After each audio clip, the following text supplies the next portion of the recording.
final time in 2015, we greet you from the road. It's another beautiful day in South Beach, and the Braves sadly have to leave Miami. Hopefully, though, they'll leave with a series salvaging victory as we face the Marlins for the final time here at Marlins Park on Braves baseball. Hi again, friends. Joe and Chip, welcome back to the ballpark. The Braves are catching the Marlins at a real bad time. They've won 7 of their last 8 series.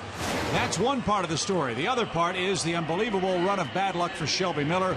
Hopefully, this is the place that will hopefully get him back in the win column. Wouldn't that be nice to end it where it started? Yes. I don't think Charles Dickens could have made this stuff up. When you're talking about a tale of 2 seasons for Shelby Miller. This is action against the Marlins earlier this year. Take a look at the fastball and how good it was. Well, there was the hit that broke it up with 2 outs in the 9th inning. Justin Bour's base hit in the 9th inning, and things since then have bbeen really troublesome for Shelby Miller. It's unbelievable when you look at the difference between those 2 parts of his season. First part, 5-1, 133 ERA, 156 average.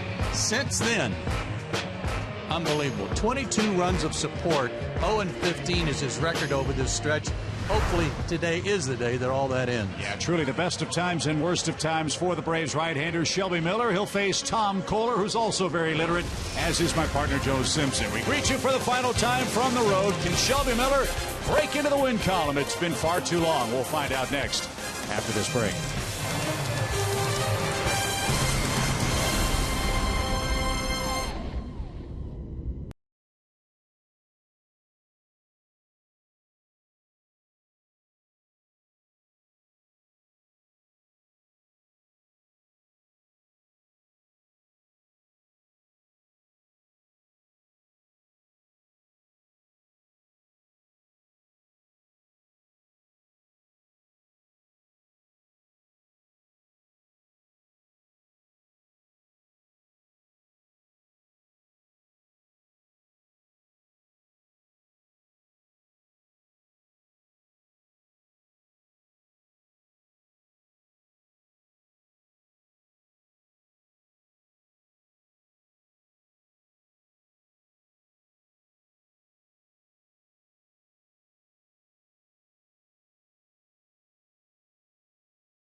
Low price every day.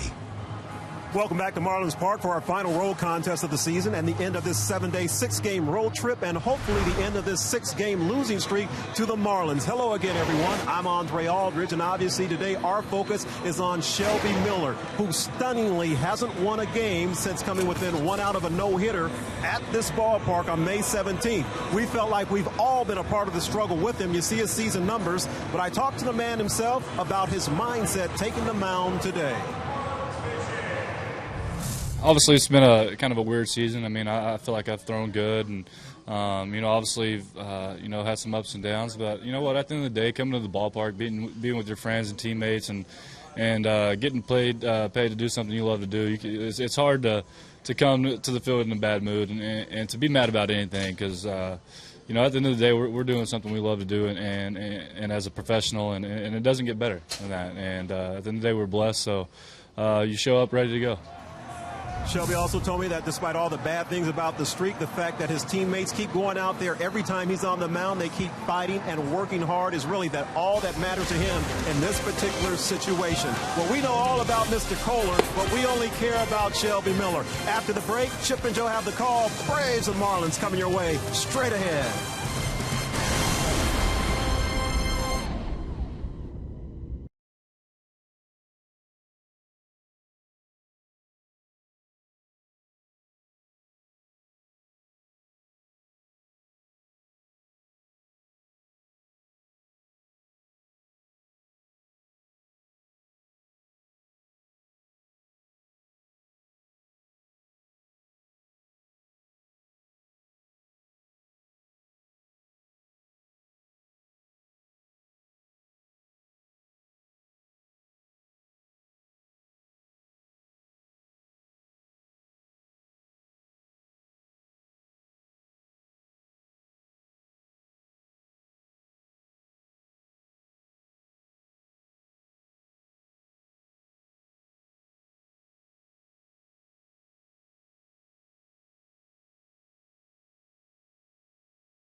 Hyundai.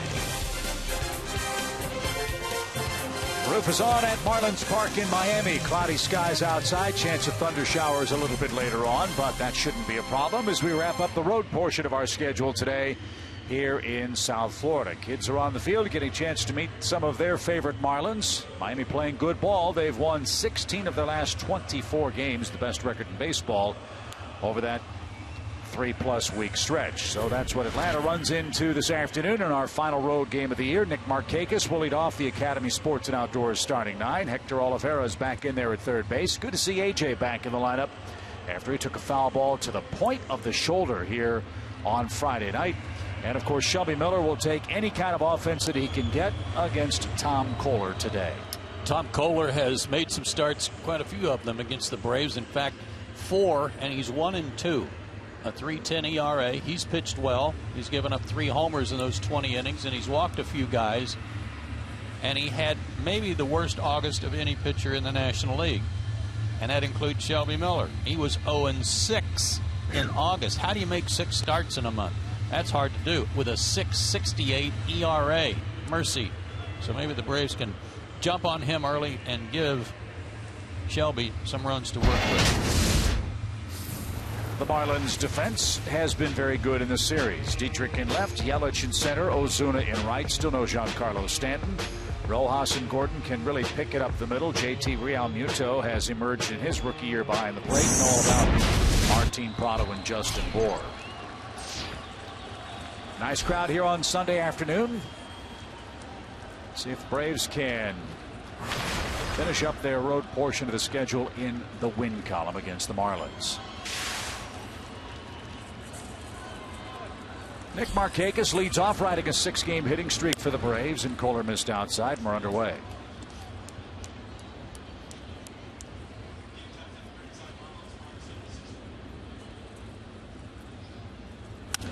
And a looper into left. That's going to get down for a leadoff single. So Nick Markakis aboard to start the game.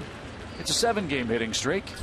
Let's see if Atlanta can jump on Kohler early in today's game. And that's news in and of itself. Fastball knee-high down the middle, and Nick laced it. But the news would be that guys leading off innings against Kohler are only hitting .217 for the year. That's 7th best in the National League. Oliveira bats and takes inside, and early runs have been tough to get against this guy too, for whatever reason.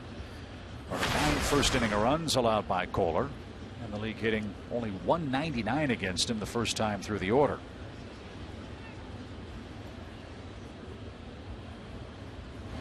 Swing and a miss by Oliveira.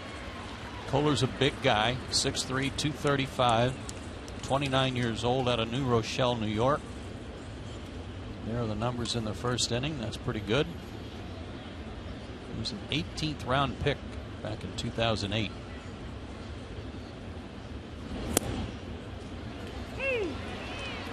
Low 90s fastball, curve, slider, and a change.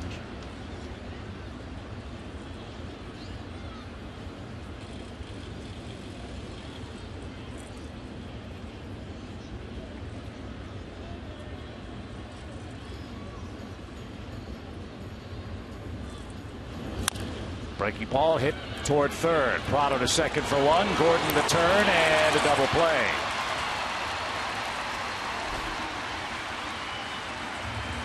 So Oliveira rolls into a twin killing. Bases are empty now for Freddie Freeman.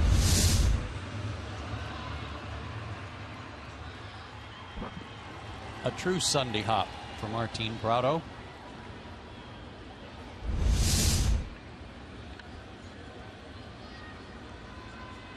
Boy, that's a good hitter's background.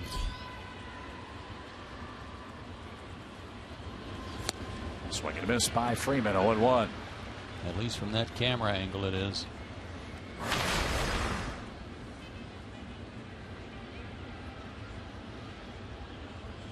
And it's one that might change before we get back to Miami next year. They're talking about moving the fences in a bit in center field and lowering the fences in the outfield here. It's a gigantic pitcher's park. And out of play by Freeman. 1 ball, 2 strikes.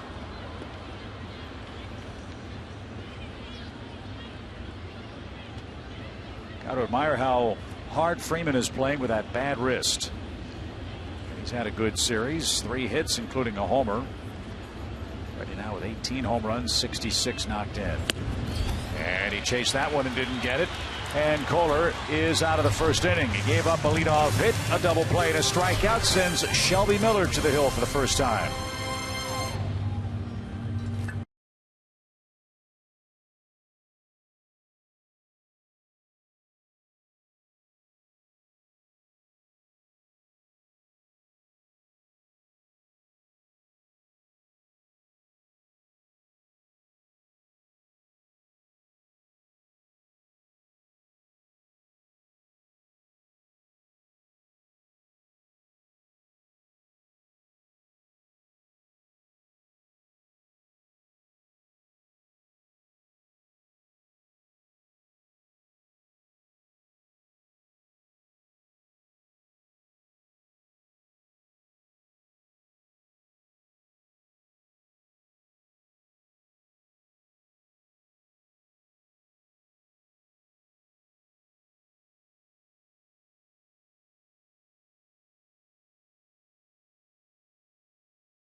Miller.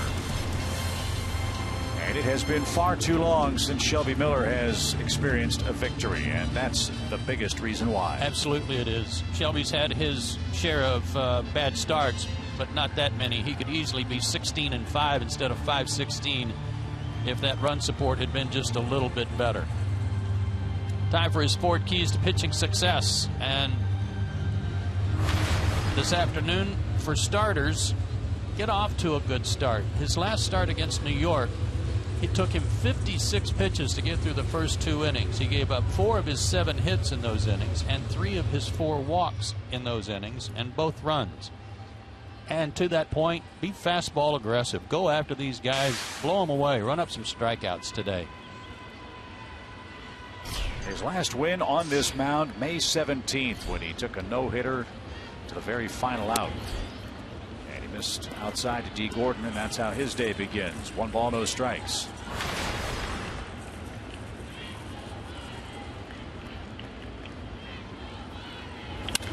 And a leadoff single for D. Gordon. 195 hits now for the Marlins leadoff man. And with his 54 stolen bases, you got to keep a close eye on him. That was a fastball. Not a whole lot unlike the fastball that Markakis hit. Knee-high down the middle.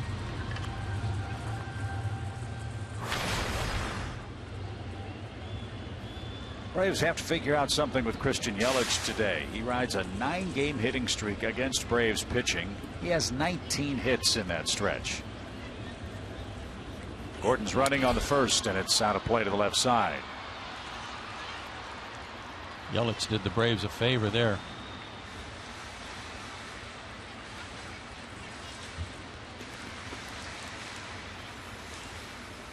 Six doubles among those 19 hits.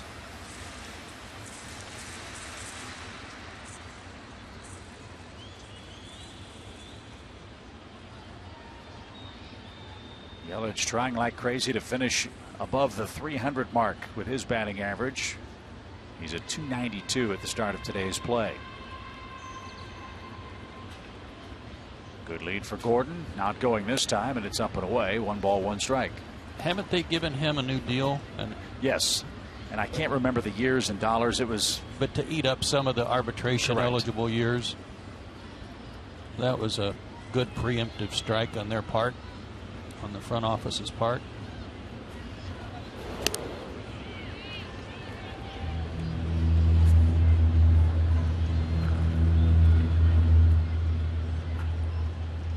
They had to be very worried earlier, though, this year when Yelich was suffering through some back problems. Young player with those, that's always a red flag, but he's back in good stead now. 1 ball, 1 strike. Gordon's running. Pitch a ball. The throw to second is late. Andy Gordon steals his 55th bag, despite a good throw from A.J. Przinsky. It's his throwing shoulder that he took that foul tip on, so that's still got to be a little sore for A.J., but boy, that was a quick release and accurate throw. And a good pitch to throw on, so Gordon and his speed got that jump off of Shelby. So, runner in scoring position for Yelich, nobody out. 2 balls and a strike. And out of play, foul.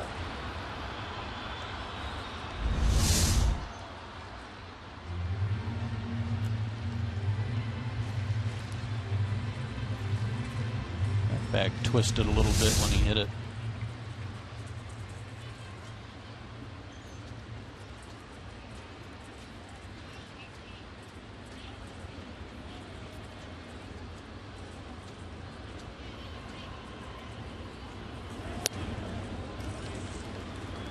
Full count now.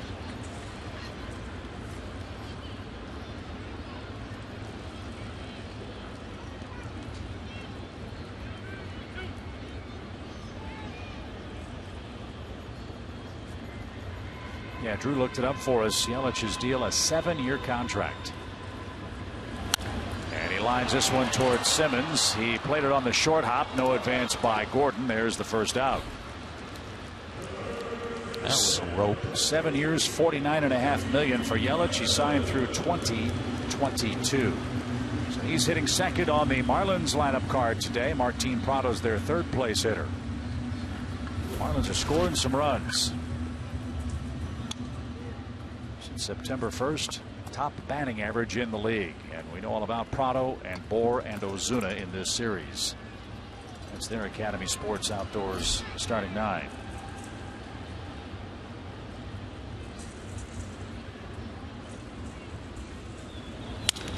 Again to short. Simmons to his left. Gordon to third. There's the second out.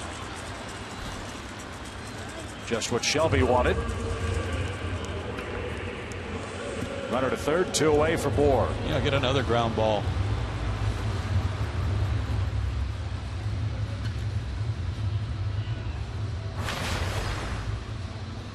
This guy even walks big. I'm telling you, he looks like the Whammer from The Natural. Can't you just see him with the old style hat, taking off the jacket, wearing the vest, and standing in against a young hard thrower like Shelby Miller?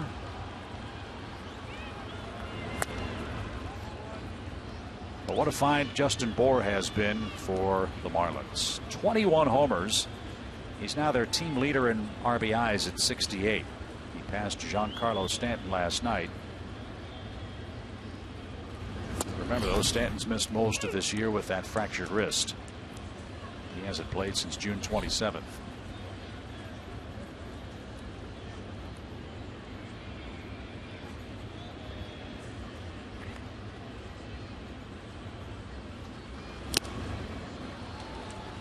There's that fastball. Yeah, good spot too.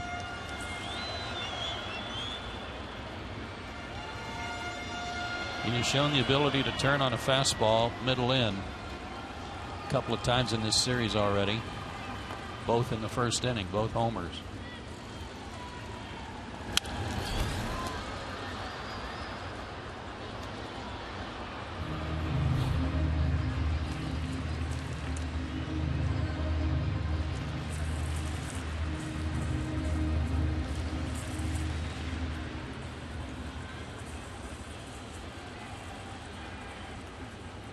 See what AJ comes with on a 1-2 count. Try it again. Go back up there.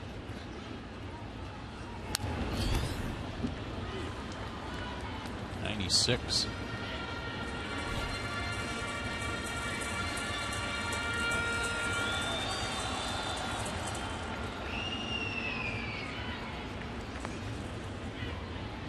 Keep going up that ladder. Keep getting it a little bit higher if you can.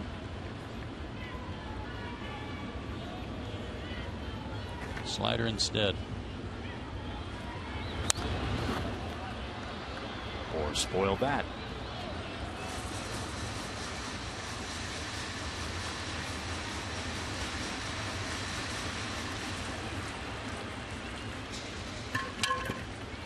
Bohr has struck out 94 times in 384 at bats this year.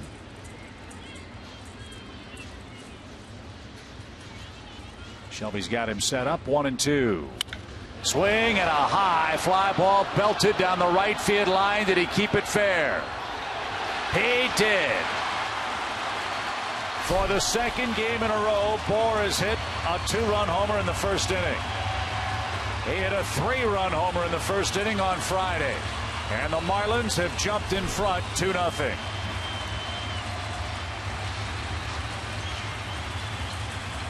I got to tell you, Chip, I thought that was going to hit the rafters before we had a chance to figure out if it was fair or foul. That thing was shoulder high, and he got up there and got it.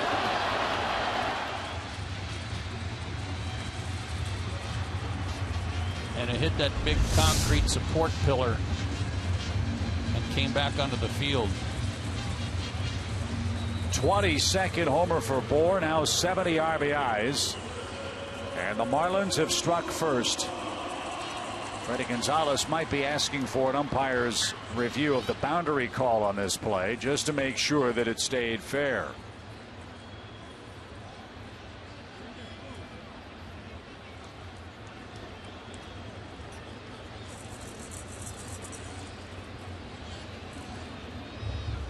You know, this is not a review. This is just fair or foul.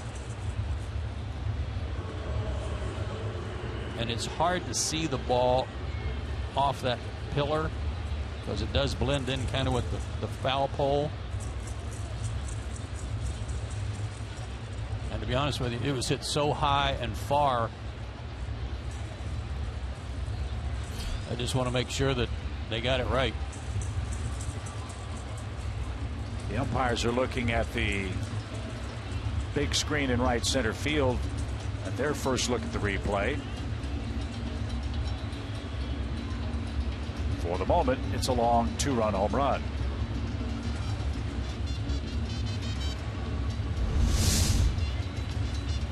There comes the baseball dropping down.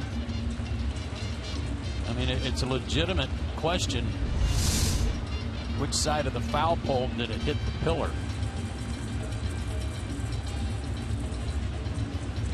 And the call is confirmed. It is a home run. What a first inning Moore has had in this series. He's hit 3 home runs, one Friday, one Saturday, and one today. And it is 2-0 Miami. The 13th home run Shelby has given up this year. Well, the crazy thing is that they kept trying to go up that ladder, and that was the highest of the high pitches he had thrown, and he still clobbered it. Now Ozuna pops one behind first. Freeman ranges out, makes the catch in foul ground, and that will retire the side.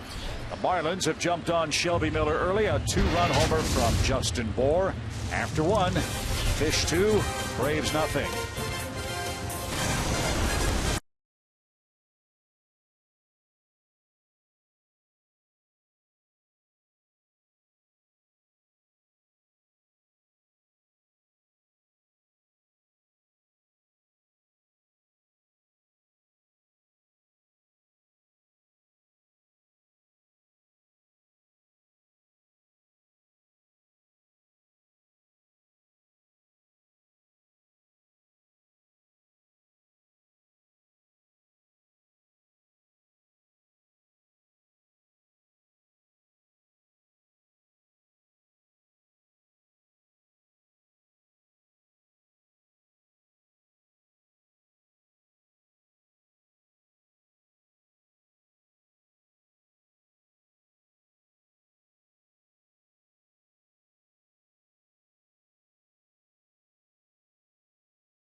Today, and with the numbers against Tom Kohler, you can see why Freddie was hoping he'd be able to go. Absolutely. Georgia Lottery hitting the jackpot.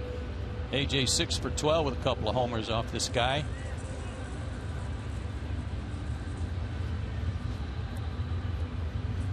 Markakis now 6 for 10 against him. Freddie Freeman 6 for 26. He's got a double, triple, and a homer, but he's also struck out 10 times against Kohler.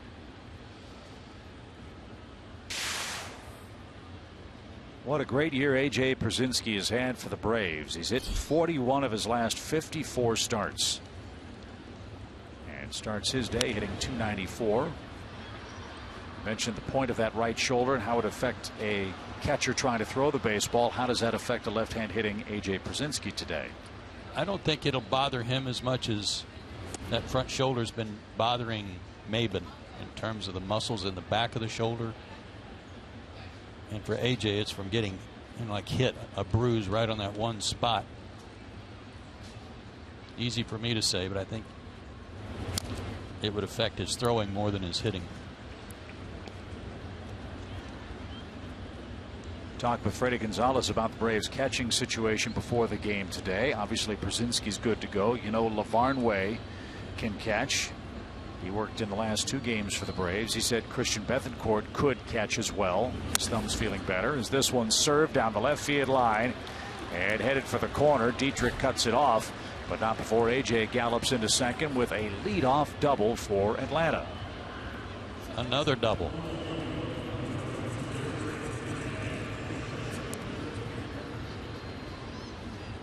'23rd of the year. Stole the ball out of P. Gordon's glove. This was supposed to be down and in. It was down and away. And A.J. just covered it.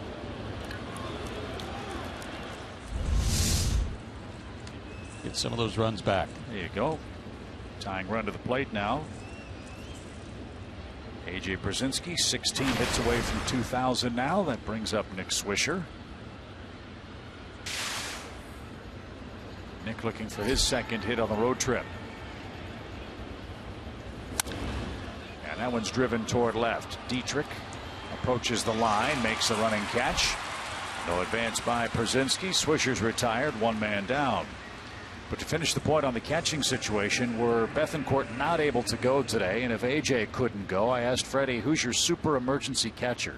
He said, well, if Johnny Gomes were here, it would have been him.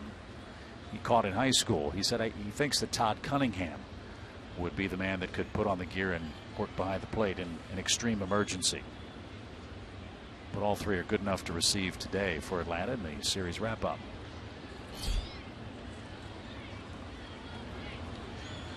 Here's Jace Peterson hitting .240. And he bunts. Kohler with a bare hand has no play. Jace Peterson with a bunt single. Kohler cut it off. Nobody to throw to at third base as Prado charged. That's an easy hit, and they're at the corners. I like it. I like it. Get him over to third and get on yourself. Swisher unable to move him over to third base with that fly ball to left. Beautiful bunt.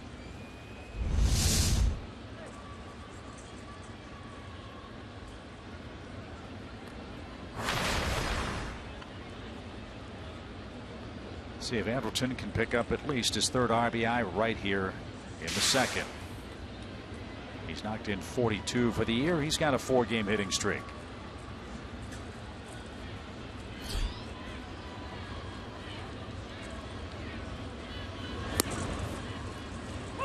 Strike 1. Just get something you can drive to the outfield. Fly ball gets you a run in, cuts the lead down for Shelby.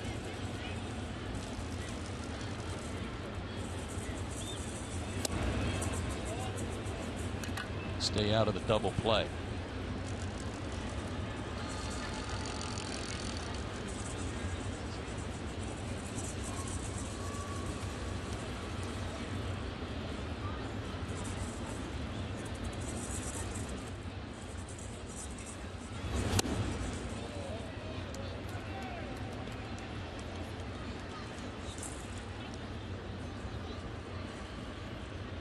Andrelton 2 for 22 against him. So he's due for a base knock off this guy. He's seen him enough. Not close. 3 balls and a strike.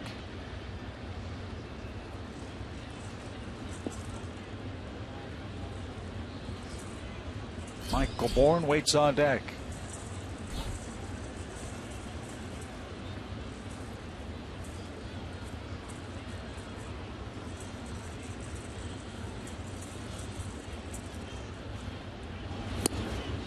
Downstairs, and the Braves have him loaded with 1 out. Kohler will walk a man or 2. That's his 69th walk in 176 innings. Yeah, that's interesting with Andrelton. Andrelton's 2 for 22 against him, but that's the 5th time he's walked him. And now he's facing one of the hottest hitters all of a sudden, Michael Bourne. He's got a 6-game hitting streak and is 7 for 16 on the road trip to New York and Miami. Yeah, good trip. Ball 1. Kohler's last start against the Phillies, 5 innings, 7 hits, 4 earned, 4 runs, 3 earned, 3 walks. He lost 6-2. Up the middle, base hit. 1 run scores. Here comes Peterson around third. He will score without a throw, and the Braves have tied it up. Michael Bourne is red hot. 2 RBIs for him. Shelby Miller's back even, and he's coming up to hit. What a plus for him to get those runs right back. Fastball down. Michael drills it right back through the infield that were shortened up for a double play possibility. Great job.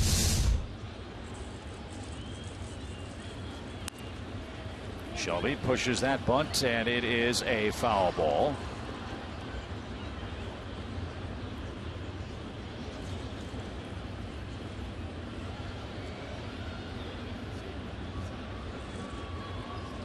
We're told this is the first time that Shelby Miller has gotten more than 1 run of support in a game since August 26th when he pitched against the Rockies. So a full month. Braves have answered with 2 in the second. 2 runs, 3 hits, and a walk.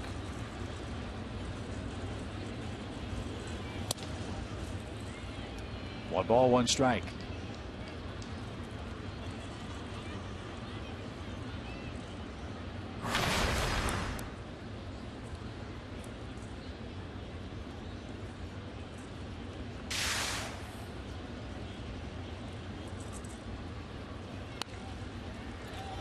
Got that one down, and Bohr will throw it to first. Good sacrifice for Shelby, who helps himself. Simmons to third, Bourne to second, and Nick Markakis is up. 2 good bunts in this inning. The bunt base hit by Peterson, and now the 11th sacrifice of the year for Shelby, helping himself.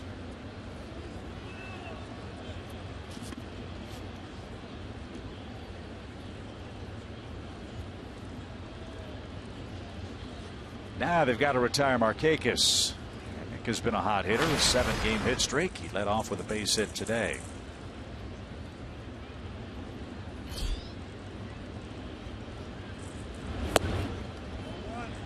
One ball, no strikes. Those 2 days off at home for Nick, I think, did him some good. He was nursing that shoulder and trap muscle ailment. Said he slept funny. But I think it's helped him kind of rejuvenated his bat speed.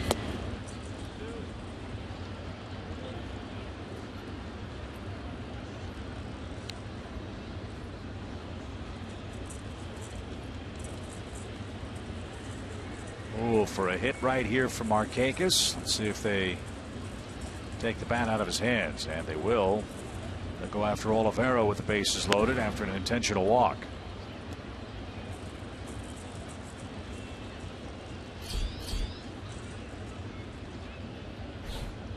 Exact same situation that happened in New York on Tuesday.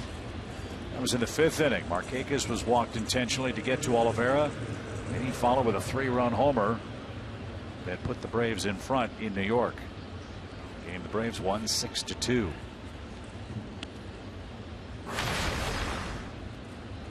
Well, it goes back to something someone said: you don't have to drive them all in for me, just drive in one.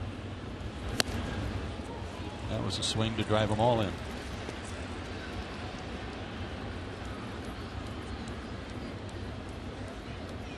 Oliveira hit into a double play in the first.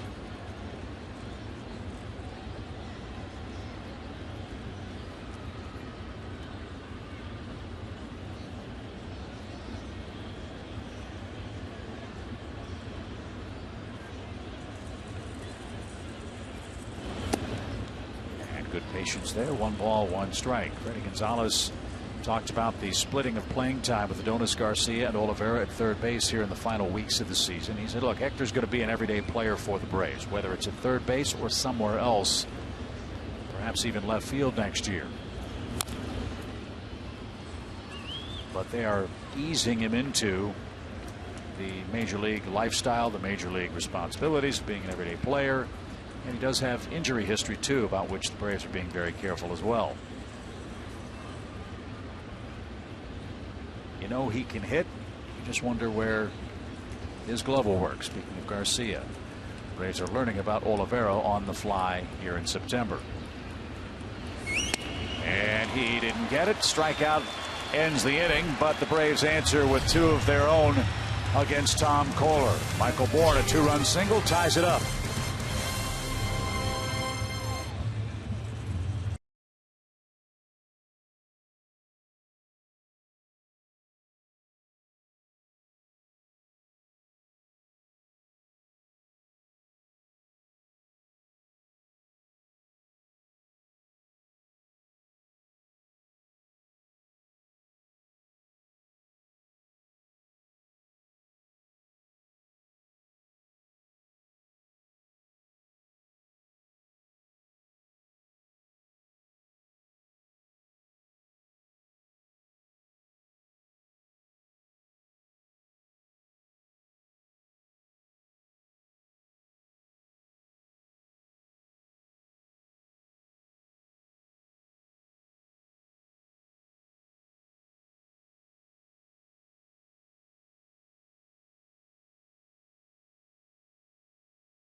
Up defensively for the series wrap up with the Fish. Swisher, Bourne, and Markakis in the outfield. Oliveira and Freeman on the corners. Simmons, Peterson, and A.J. Brzezinski at short, second, and behind the plate. All right, Shelby, the Braves have answered with 2 themselves. Need a shutdown frame here. Yeah, Ford Key's talking about that the first 2 innings and the problems he encountered in New York. Hopefully they're all behind him and he can move on.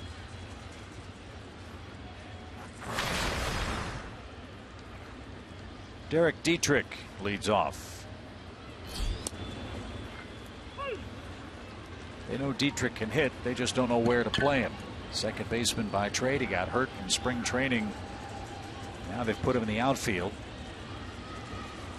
With Stanton hurt, they've moved Ozuna to right, Yelich to center. Yelich would prefer to play left, but he's the best option right now with Stanton injured to play center field at home.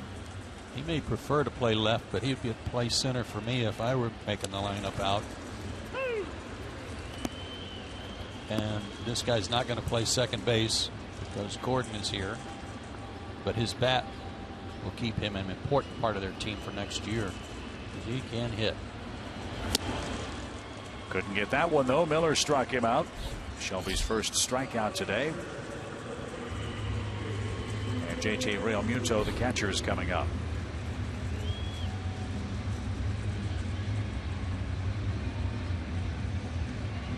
This young man's had a very impressive rookie season. 10 homers, 46 RBIs, hitting .254.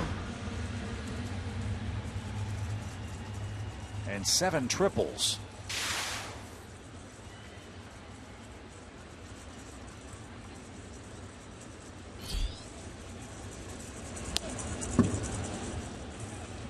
That missed inside. 1 ball, no strikes.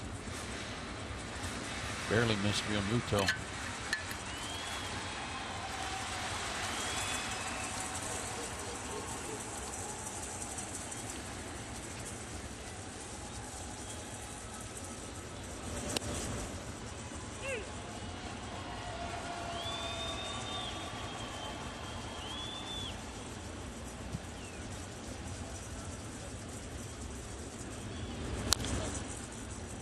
Foul ball at the plate. 1 ball, 2 strikes.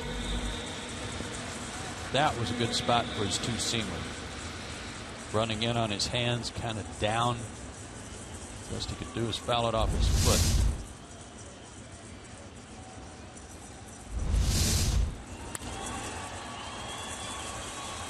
That's headed for the stands foul. Hey, nice catch.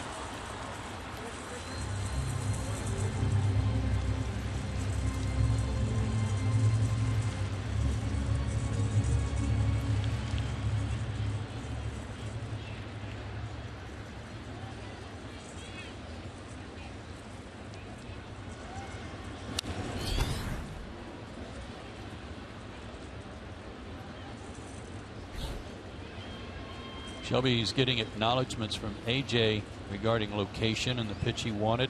They just keep spoiling it. Little tapper. Miller backpedals to the top of the mound and gets his man for the second out. Boy, on May 17th, Shelby Miller was simply magnificent. 9 innings of 2-hit baseball. He was 1 out away from a no-hitter against the Marlins when Justin Bohr came on and pinch hit with a single. D. Gordon followed with an infield hit. Martin Prado popped out to end the game. And the Braves won 6-0 over Henderson Alvarez that day. Shelby threw 94 pitches that day. 70 of his 94 were strikes.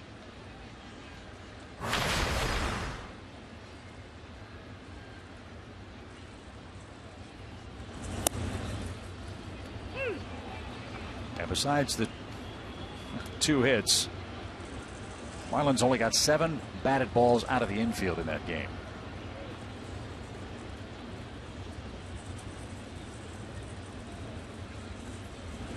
Well, he's 5-1 at the conclusion of that game, and he already had 2 complete game shutouts at that point at May 17th.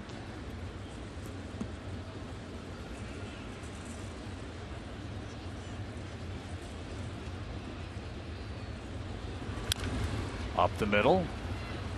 Tricky hop. Jace stayed with it and got Rojas. And Shelby Miller does have his shutdown inning in the second. Freddie Freeman will lead off. We're tied at 2 after 2.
Only 4 days away from a free post-game concert by one of the hottest new stars in country music, Sam Hunt, brought to you by Coca-Cola and Delta Airlines.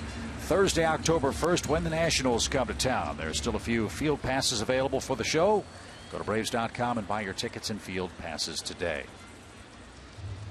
Nationals were eliminated by the New York Mets yesterday. Washington, a preseason darling of many of the experts, in fact most of the experts, not only to win the East but maybe win the World Series, had a very disappointing year. The New York Mets are the champions of the East. The Nationals won't even qualify for the wild card this year. So back to the drawing board for the Washington club. I'll be very surprised if Matt Williams weathers that storm.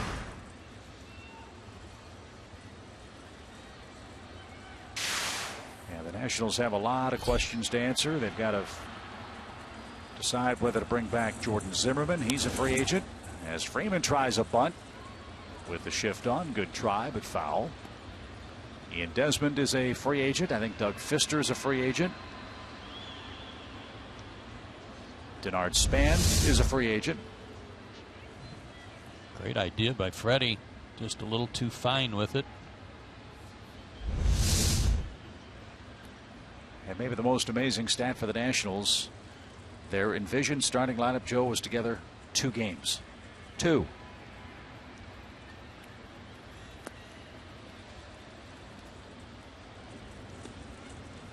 Well, they're toast now. That's all I know. There you go. And we will see them Tuesday, Wednesday, and Thursday in Atlanta. 1 ball, 1 strike for Freeman. Nobody on or out. Line to second. Gordon slides to his right. Freddie hit it hard, but is retired, 1 down. He's 0 for 2 today.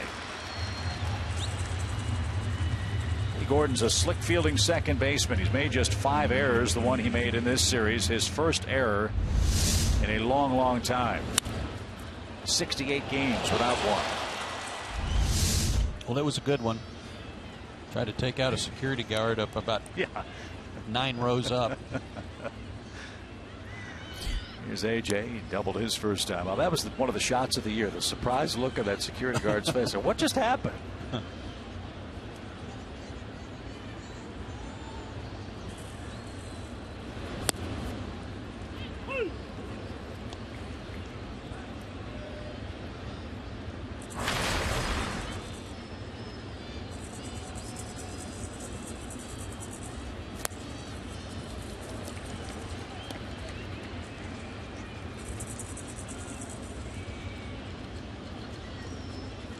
A.J. Brzezinski playing like there's still a lot of mileage left in his baseball motor. 16 hits away from 2,000. He's also closing in on a nice round number for 2 base hits. And that's our Toyota key play of the game. All-time doubles by a catcher. Bud Rodriguez with a nice lead over everybody, but A.J. now in the top 6.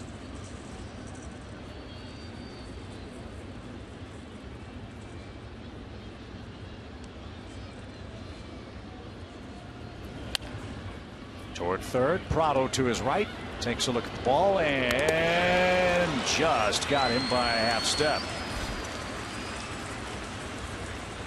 AJ made that close. 2 outs. That tells you a lot about AJ Brzezinski.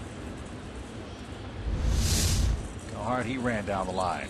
Look how close that play was.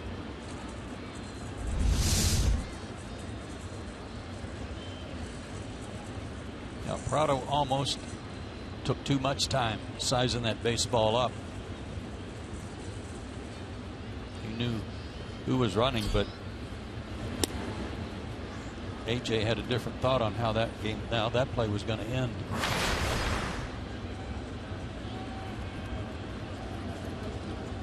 So base is empty for Swisher. 2 outs. And that's pulled foul, even count. Swisher fly to left in the Braves second.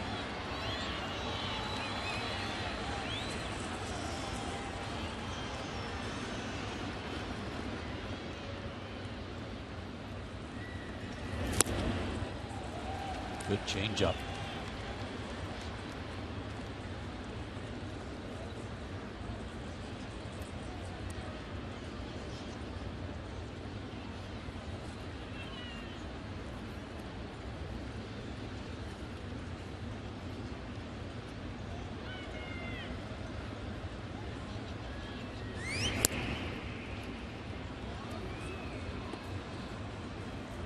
Story on Kohler was that he thought he would get drafted a lot higher than he was drafted, which was the 18th round. He kind of pitched with a chip on his shoulder all the way up through their minor leagues. He was moving up slowly.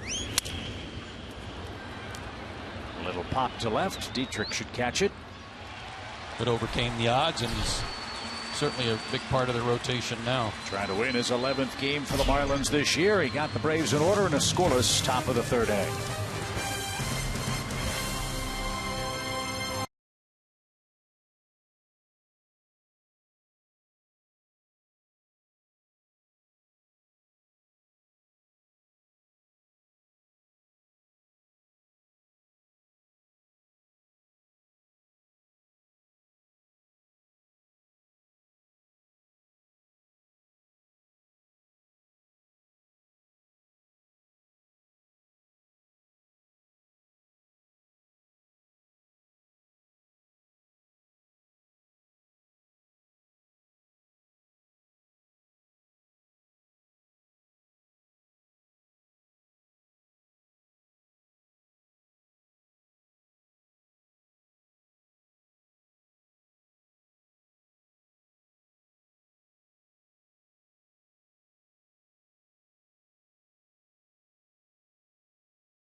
But now Freddie Freeman is out of the ball game today, and Nick Swisher has taken over at first base for the Braves. That means there's a shuffle in the outfield as well. Michael Bourne will move to left. Cameron Maben takes over in center field behind Shelby Miller.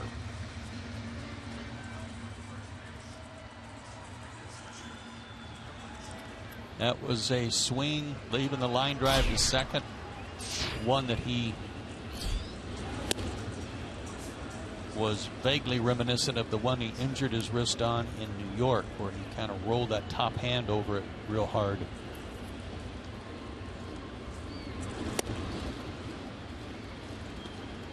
Of course, talking about Freddie.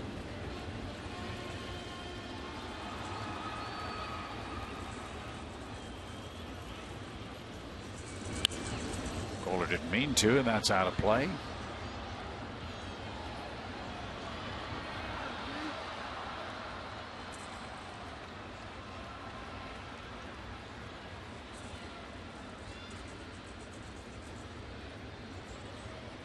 Kohler batting 130 for the year.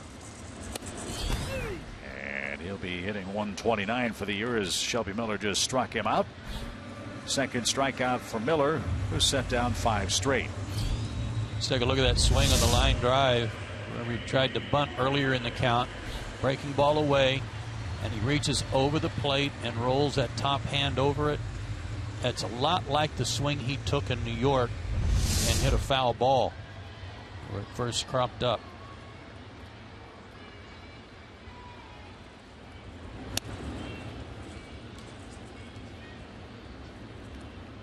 As we get confirmation of what's ailing Freddie Freeman, we of course will pass it along. It's been an injury-plagued year for the Braves first baseman, and that's a real shame. By the time the season ends, he'll have missed about a quarter of the Braves games, and with a team that doesn't have a lot of power, has at times been offensively challenged, that is a big part of the 62 and 93 mark for Atlanta this year. Yeah, and he still hit 18 homers.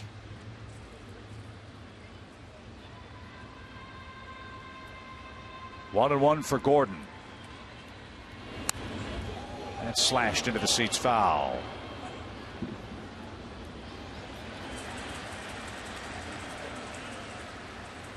I think everybody's all right. Gordon taking a long look in above the Marlins dugout.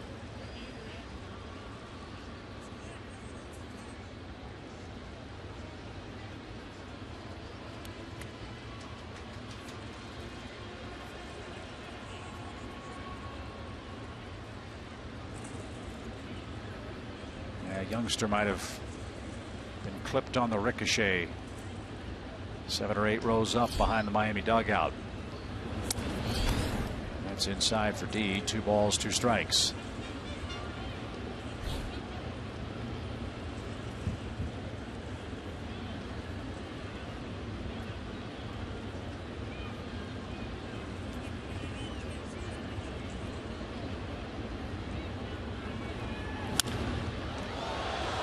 Fly ball right. And Nick has it, 2 down. That's how you want D. Gordon to hit the ball, in the air if possible. Not a whole lot of power. He has hit 3 homers. That one not deep enough. 2 outs for Yelich.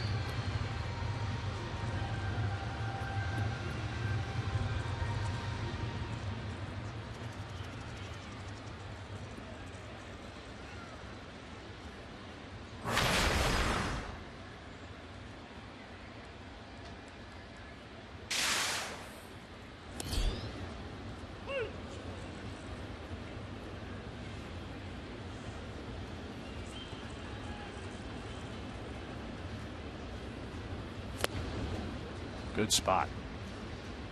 0-2. He's got some action on his fastball today, not just his 2-seamers, 4-seamers moving too. Justin Bour hit a shoulder high fastball out here is the only difference.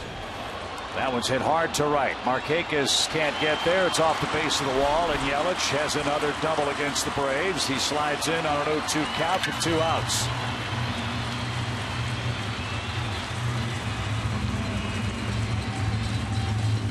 Ten-game hitting streak head-to-head with the Braves. 20 hits in that stretch. that one was moving from inside to the plate, and he was able to turn on it. He got the movement he wanted, he just didn't get it buried in there. Kid's good.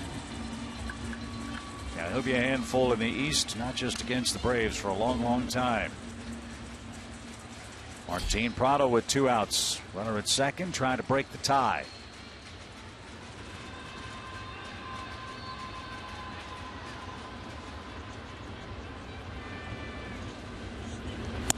When Giancarlo Stanton went out in late June, Martin Prado is the man that's begun to assume the leadership mantle on this Marlins ball club. And they do something at the end of each half inning defensively that signifies that for the Marlins. After the 3rd out is made, they always throw the ball to Martin Prado. Line drive into right center field, a base hit. That's going to bring home Yelich.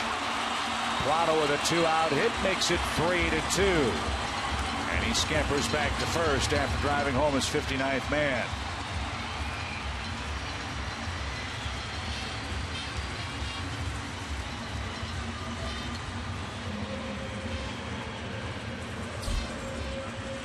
Two-out Lightning. 0-2 pitch for a double. Fastball served into right center by Martin. We've seen that before. Might have been a slider that didn't move.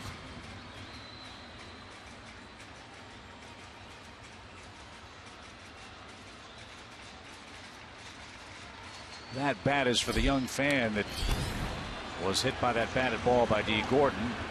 And that'll force Martin Prado at second base off the bat of Justin Bour. That'll make that youngster feel a whole lot better, as will a 3-2 Marlins lead. That's how our game stands as we head to the top of the 4th inning.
Hit. Marlins jumped in front 2-0 in the first, but in the second the Braves came charging back with a couple of runs, 3 hits, and a couple of bunts. Yeah, a nice bunt hit here by Jace Peterson, put runners at the corners, and then Michael Bourne came through with a solid 2-run single up the middle. But the Fish just got the lead back. Jace Peterson with one of those bunts. The other one was a Shelby Miller sacrifice, and it's Jace leading off the Atlanta 4th.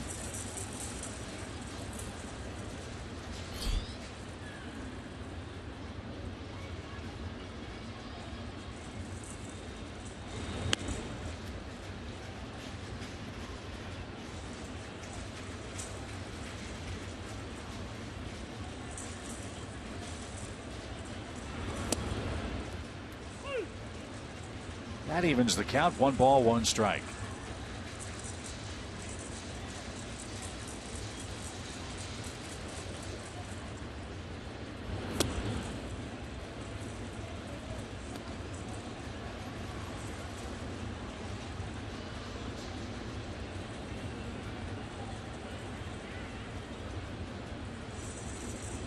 Right-hander on the mound gives Jace Peterson a chance to swing the bat today. Ground ball to first, and Bohr's got that. There's the first out of the inning. Jace hitting 196 against lefties, 251 against righties. That's allowed Daniel Castro some extra playing time. And there's the first out of the inning for Simmons. Andrelton walked his first time up.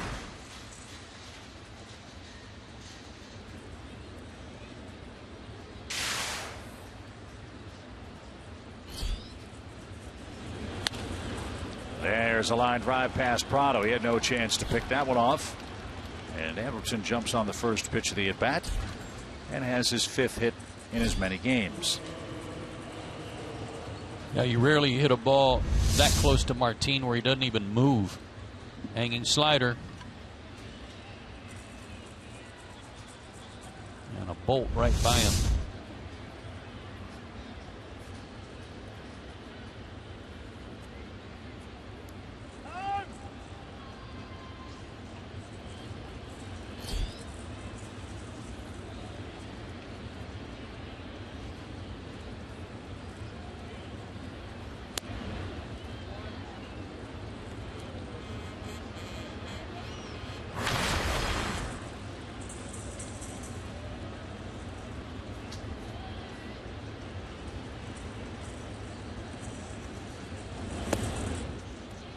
Ball 2.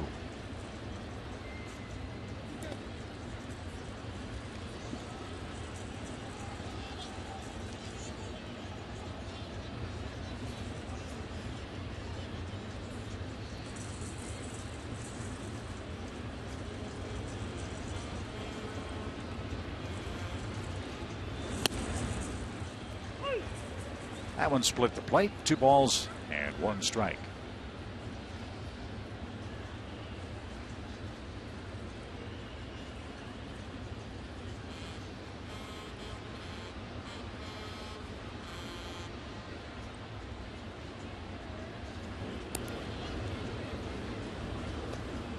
Andrelton was leaning. Bohr didn't apply a tag. That was close to a balk. You're not supposed to be allowed to jump and turn. You're supposed to step. And that was kind of both feet off the ground turnaround.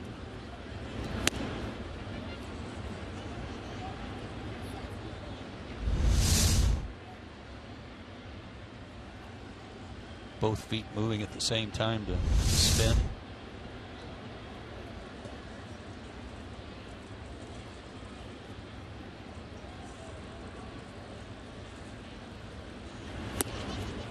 Bourne takes a walk. Braves are in business with 1 out. Shelby Miller is the hitter, though. 2 aboard in a 1-run Miami game.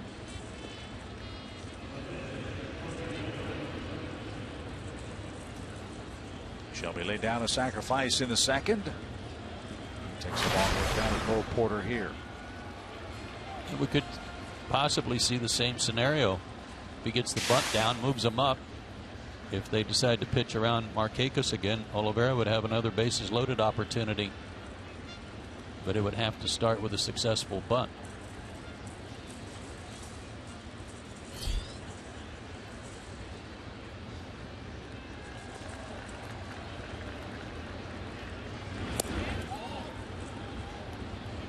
One ball, no strikes.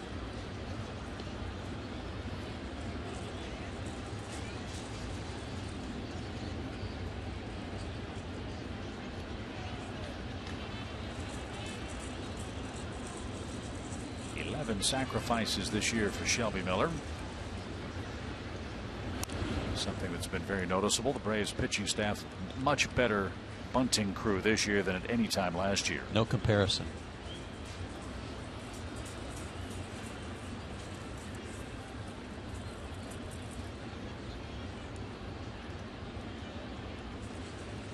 He awaits Kohler's 60th pitch of the game.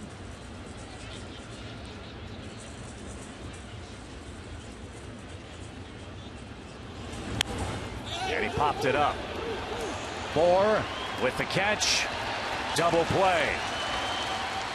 Simmons was 2/3 of the way to third base, and the Marlins very easily double him off and preserve a 3-2 lead.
Anything like the streak Shelby's been on, and he said, absolutely, saw it this year for one of my teammates, Corey Kluber, there in Cleveland, reigning AL Cy Young winner.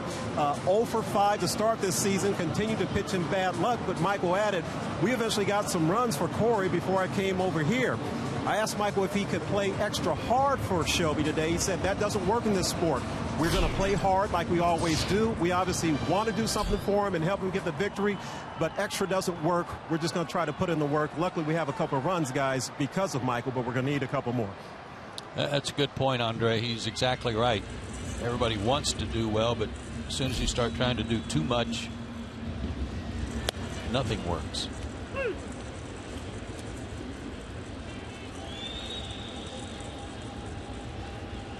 To Miami, Ozuna, Dietrich, and Real Muto coming up in the fourth. And quickly 0-2. I don't know who missed a sign there on that double play, that popped up bunt, but Andrelton was running. Bourne wasn't, and they were still bunting. So I don't know if Andrelton just took off on his own. I don't know if it was supposed to be a double steal because Bourne didn't go.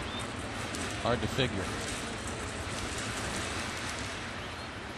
But the double play ended the Atlanta fourth. And now Miller ahead 0-2. And fouled the plate.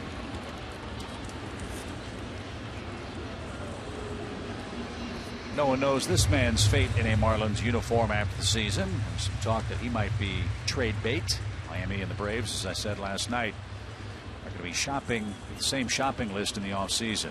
Both these clubs could use some more starting pitching, some bullpen help. And Ozuna had a terrific year last year. I believe is represented by Scott Boras. Not sure if they can re-sign him. I believe they offered him a long-term contract that was turned down. Maybe he would attract starting pitching here in South Florida. We'll have to see.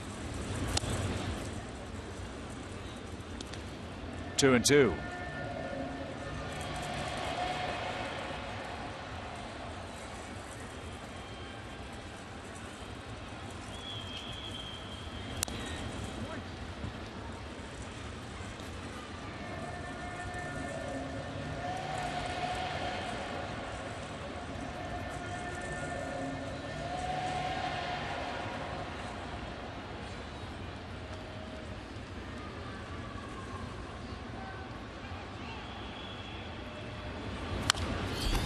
To third.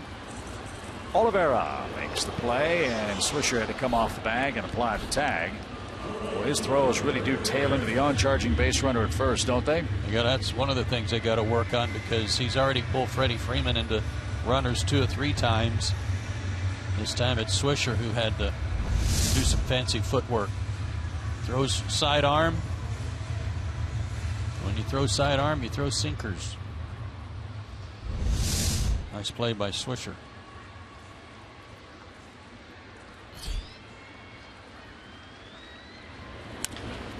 Little tapper toward the mound. Shelby's got that easy play. Dietrich's 0 for 2. Here's Real Muto, who bounced out on another comebacker to the mound. This guy's turned into a good player for them this year after it not working out with Jared Saltalamacchia here. Real Muto, pretty high draft pick, top prospect, has given them exactly what they needed out of that position, and that's solid defensive work. And I think his hitting's been a bit of a surprise, especially the power. You mentioned the triples. 7 of them. With 10 homers. Most by a catcher since Darrell Porter had 8 triples in 1979. Darrell Porter. Also from Oklahoma City, and also a terrific athlete. He was an athlete in catcher's gear. Outstanding high school football player who was going to go to Oklahoma and play quarterback. Really? Yeah. Didn't know that. And Real Muto, also an all-state quarterback. Remember Darrell Porter with the Royals and the Cardinals? Signed with the Brewers. He was like the 3rd pick in the draft in 1970. 1 ball, 2 strikes. And that's hit to Simmons. Hamilton's got it. And Shelby Miller, a 1-2-3 fourth, all 3 outs via ground balls. Top of the order coming up for the Braves. They're down a run.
AT&T Uverse, Delta Airlines, and your local Ford dealer. We christened that sloop the Flying Wasp earlier today. Beautiful day, ashore or at sea. Non-stop action, heart-pounding excitement, historic performances. Don't miss the 2015 postseason starting October 6th. Go to MLB.com/postseason for a full schedule. The American League Wild Card game will be Tuesday, October 6th. The National League Wild Card game will be Wednesday, October 7th. National League's pretty well locked in. We know with almost 100% certainty as Markakis swings the first pitch and rolls out to second. It's going to be the Cubs and the Pirates, most likely in Pittsburgh. However, the American League wild card situation is still a jumbled mess. But that's a good thing for all those fans of those clubs. Yankees have a 4.5 game lead over Houston. Houston's lead over the Angels is a half game. Minnesota's a game and a half back. Cleveland is only 3 games back as they've finally gotten above 500. And the Tribe.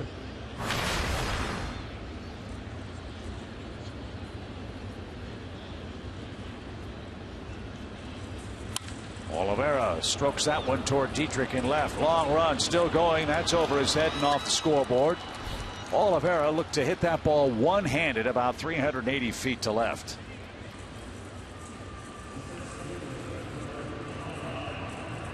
Had to reach for it too. We've talked about how on breaking balls his top end comes off and he rolls over the top of a lot of them. He didn't roll over that one. That had a follow through again like Yunel Escobar. I made some comparisons to him when he first joined the club.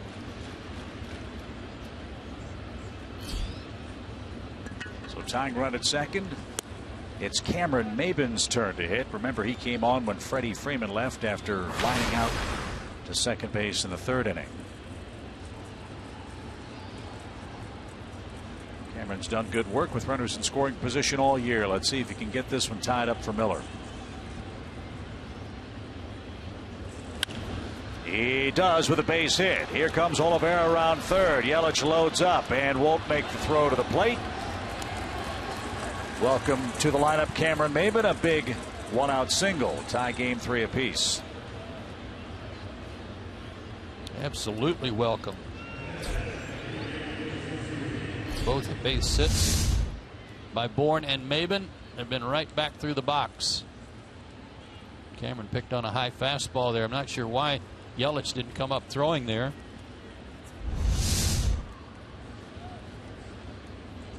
Like he might have had a chance.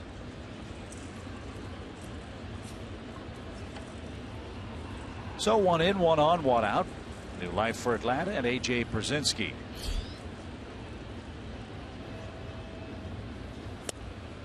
And that's on the inside corner, a strike.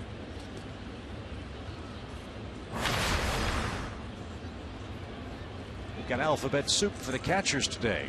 A.J. for the Braves. JT for the Marlins. And close at first, Maybin just back.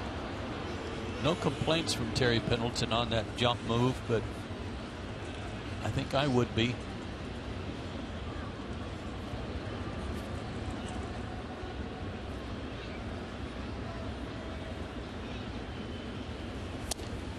Well, it's a good thing Carter Capps is done for the year. Otherwise, we'd have total chaos. They did shut him down, didn't they? He's the man with that Major League Baseball sanction delivery where he's a good 4 feet off the pitcher's rubber as he releases the baseball.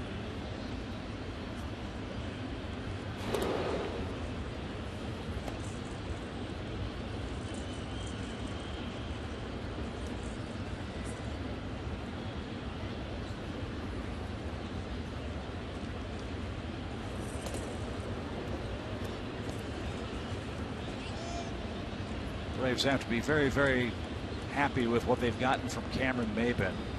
Got him from the Padres right before opening day here in Miami. Up the middle. Rojas flips to first and completes the double play. That was tailor-made.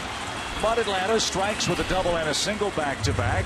Cameron Maybin's hit ties it up 3-3, heading to home fifth.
today's AT&T Uverse trivia question. Since 2005, his 1.16 ERA against the Marlins is the second lowest by a Braves pitcher in a season, with a minimum of 3 starts. Who has the lowest ERA? Is that against the Marlins or against any National League opponent? All right, who has the lowest ERA in a single season against the Marlins with a minimum of 3 starts all time?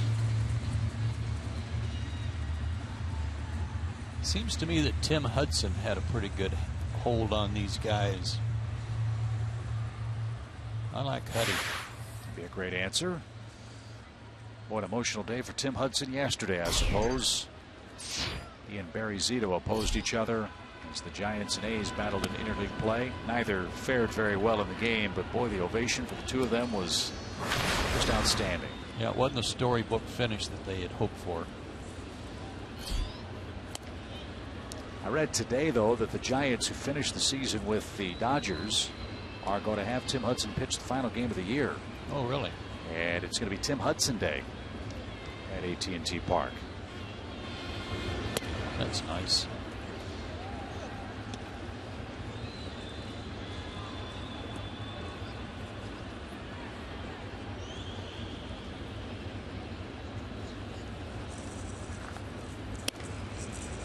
Rojas takes ball 4, not the way Shelby wanted to start the 5th inning. Rojas has walked now 4 times in this series. These kinds of innings just drive you crazy. You get back even and then you walk the leadoff guy. Last night, Kniff walked the leadoff guy in the 8th inning in a 2-2 game, and they go on to score 4. It happens more and more and more. It's so frustrating, and especially to a guy batting 8th in the order. Popped up foul. You said last night a guy that can draw walks in the 8th spot is a hugely valuable piece to an offensive puzzle in our league. You figure the pitcher's going to be an out, but if it could be a productive out, you then turn it over to the hits leader in the league and a chance to go back in front. And boy, has Rojas done a good job of that.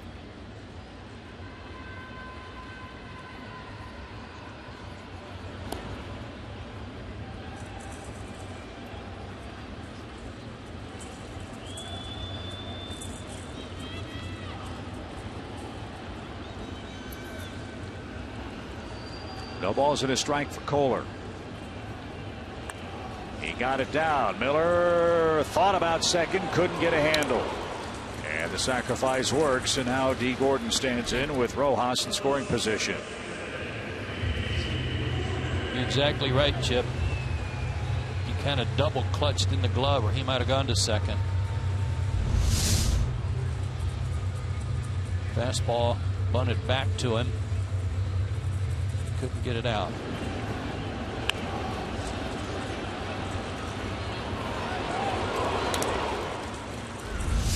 So a productive out brings up Gordon, who's singled, stolen a base, he's scored, and he's also flied out to right.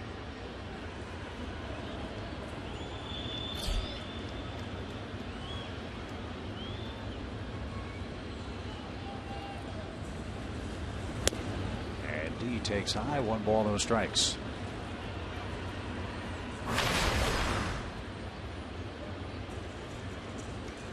'55 multi-hit games for D. Gordon this year, 24 3-hit games or better for Miami. That'll keep the average up there, won't it? Man, I don't know what his season low is average-wise, but he's been around 330 to 400 all year long. Yeah, he was flirting with the 400 mark for the first 6-7 weeks. Did miss some time due to injury this year. Otherwise, he'd be well over 200 hits. No leadoff hitter for the Marlins has ever gotten to 200. 199 is the most for a #1 hitter in Marlins history. That was Juan Pierre in 2004. And a bounding ball towards Swisher. Miller races to the bag, and he missed the bag. Shelby stepped over the pillow, and Gordon is safely aboard. Rojas to third, 1 out. That's what his speed does to you. It forces you to do things you wouldn't normally effort to do, and that is sprint over there at a sharp angle and went right by the bag.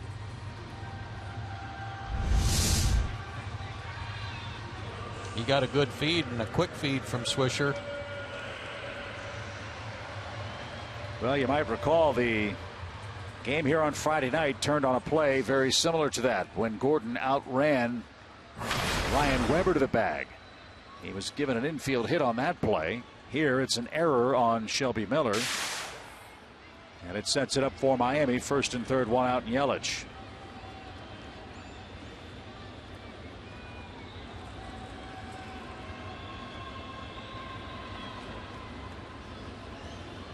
Gordon's running. First move. Yelich takes a strike. Throw to second. Not in time. Gordon now with 56 stolen bases.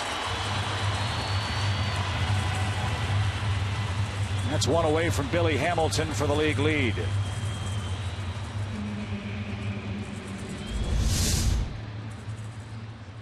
Explosive crossover step. Good throw again. Just no chance for AJ.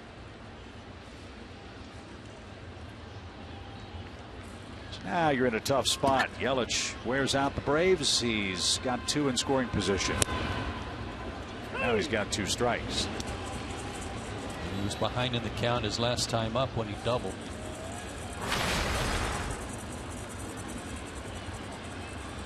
The number's a little surprising. Hopefully Miller can tick it a bit lower here. 2 on, 1 out. Look out. That almost got Lenny Harris, the Marlins third base coach.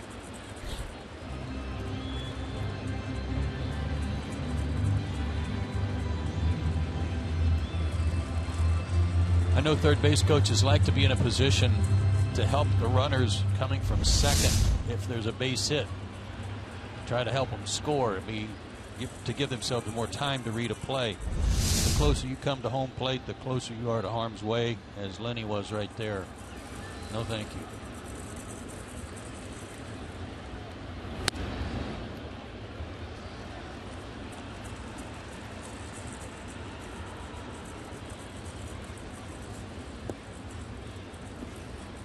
A leadoff walk to the 8th place hitter. A bunt back to the mound where Miller couldn't make a play at second, which turned into a sacrifice. And a bouncing ball to first and an error as it's set up for Miami, and it's now 2-2 to Yelich.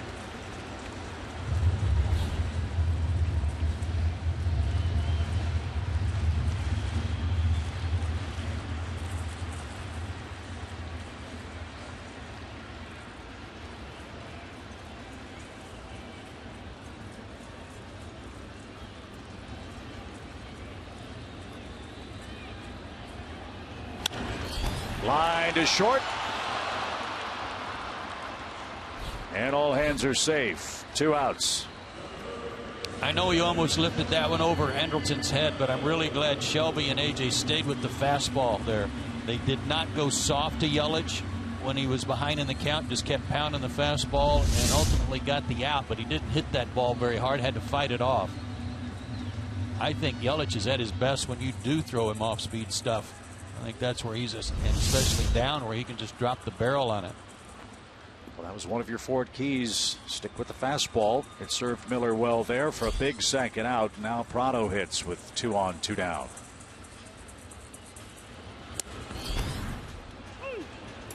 Knee high for a strike, 0-1.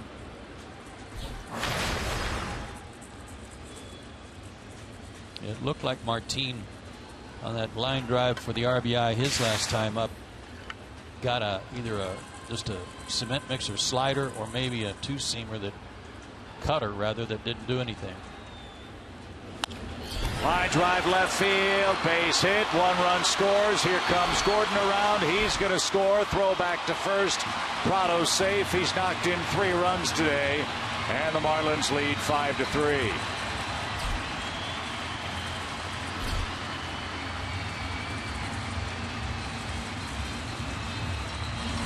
Speed never slumps, and an extra out turns into 2 extra runs for the Fish. They lead again. That's a good point, Chip. That extra out's all they needed. Fastball up and in. We have seen that play before from Martin. Let her high up and in. Now he's able to turn on the ball. I don't know if Bourne had a chance on that ball diving or not. He had one similar to that last night that dropped in front of him short. So it's 5-3 Miami, and here's the man that got the scoring parade started for the Fish, Justin Bour, with his third first-inning homer in as many games in this series. Leadoff walk.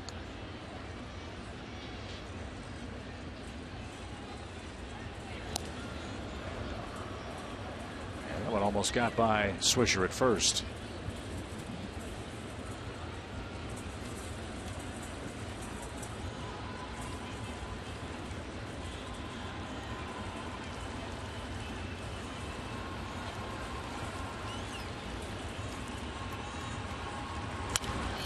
High fly to left.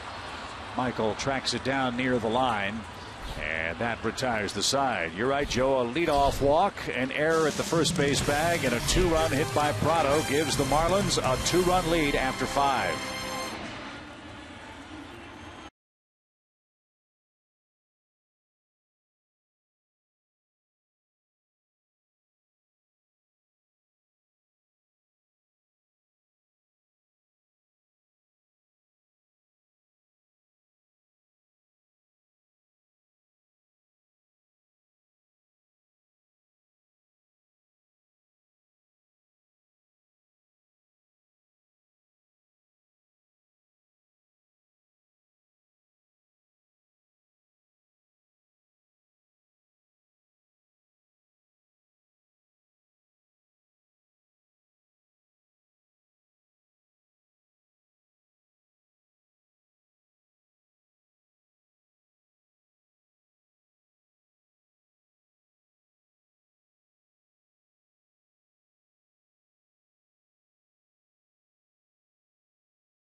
It's 5-3 Miami, 2 unearned runs, the difference in the ball game so far today. And if you missed your favorite Braves promo night or giveaway item, here's your shot to get it with the Braves Country Grab Bag October 2nd against the Cardinals. Along with your game ticket, you get to pick from over 25 Braves promo items to bring home as a souvenir. Go to Braves.com/grabbag for more information. Cardinals are in action today and playing Milwaukee. Brewers lead 1-0 early in St. Louis. A game that we understand started a little later than scheduled. Apparently they had some pregame fireworks. The field caught on fire. Oh, it did it. Wasn't that exciting? Man, I know Trevor Rosenthal might be the fireman of the year of the National League, but that's carrying it to a bit extreme. I would say, yeah.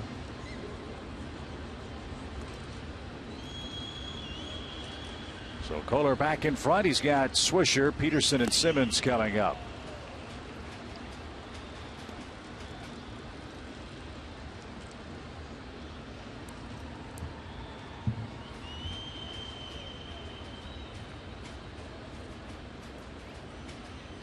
Nick has flied out to left twice. And checked to swing and stayed alive. That was right off the fish tank. By the Marlins on deck circle. It's one of the design features of Marlins Park. Have you seen all the pumps and everything that are operating that thing? It's unbelievable, isn't it? Good grief. Well, it would really be cool if they had fish in it. Yeah, when they start getting fish, oh, there they are. I'll bet you didn't know that's where they filmed Finding Nemo. 1 ball, 2 strikes for Nick Swisher.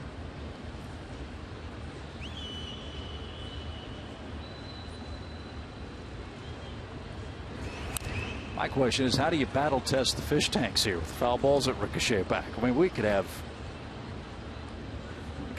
absolute chaos if the tank shatters.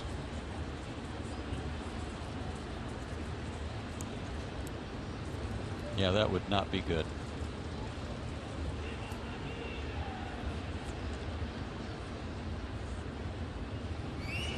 Way outside. And now that you said it, it's going to happen. It just wouldn't that be a fitting end to their last home game and our last road game today? 2-2 count. And now full. So Kohler in the same boat that Shelby Miller was just a moment ago. He's just been staked to the lead. The last thing he wants to do is walk the first man he sees.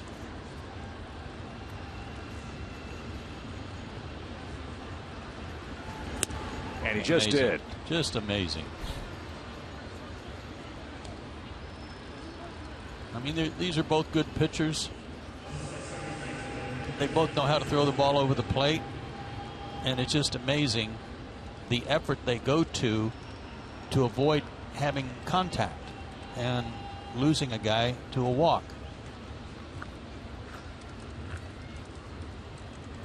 Well, some old manager once said there's 7 guys behind you. They're there for a reason. It's frustrating for your team, for one's team. Here are the numbers on Jace, first half, second half. Second half, I'm going to hang a couple of things on there for that 224. To first, Bohr steps on the bag. Now a run down with Swisher, and he'll be tagged out.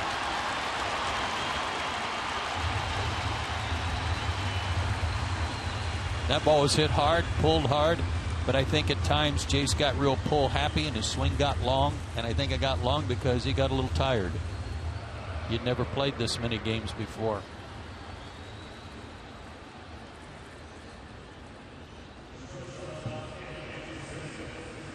So he's pulled the ball twice, that time into an unconventional double play. The bases are empty for Simmons. Third double play in as many innings. 5-3 Miami. 2 outs for Simmons, who's walked and singled. And that's outside. Ball 1. Andrelton, I think, has been a much different hitter for the Braves this year. We're not seeing the big, heavy home run cuts that at times were beneficial for the Braves, but as we've talked about before, may have led to some bad habits over extended stretches. We really haven't seen too many offensive dry spells for Simmons at the plate this year. Right.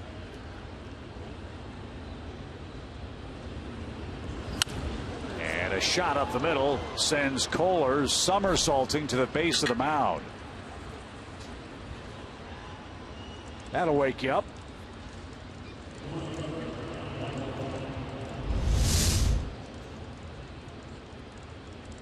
Yowie. Right behind his head. Ooh. To your point about Andrelton, all of his home runs, he's hit 3, came early. His last one was May 11th. I think that was the right day. May 11th at Cincinnati off Mike Leake.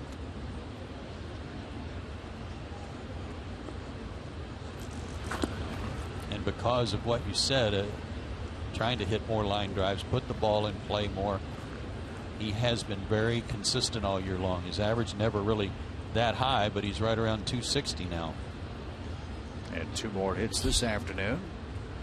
Action begins in the Braves bullpen if Bourne can reach. Adonis Garcia would hit as the Braves trail 5-3 in Game 3 in Miami. Michaels had a good day today, a 2-run single in the second. He also walked in the 4th before being erased on that first of 3 straight double plays Joe mentioned. And he looks at that one low, 2 balls and a strike. Michael 8 for 17 on the road trip.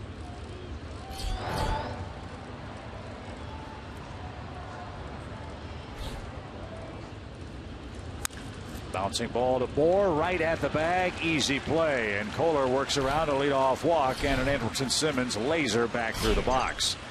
Kohler has a shutdown frame of his own.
Right stuff, low price, every day.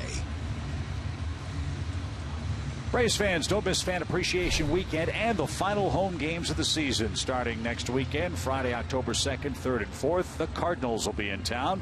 Mystery Gate giveaways for the first 10,000 fans at Turner Field come your way each day. Go to Braves.com/tickets and get your seats today. Cardinals are a terrific ball club. They've had a magical season. They've got 98 wins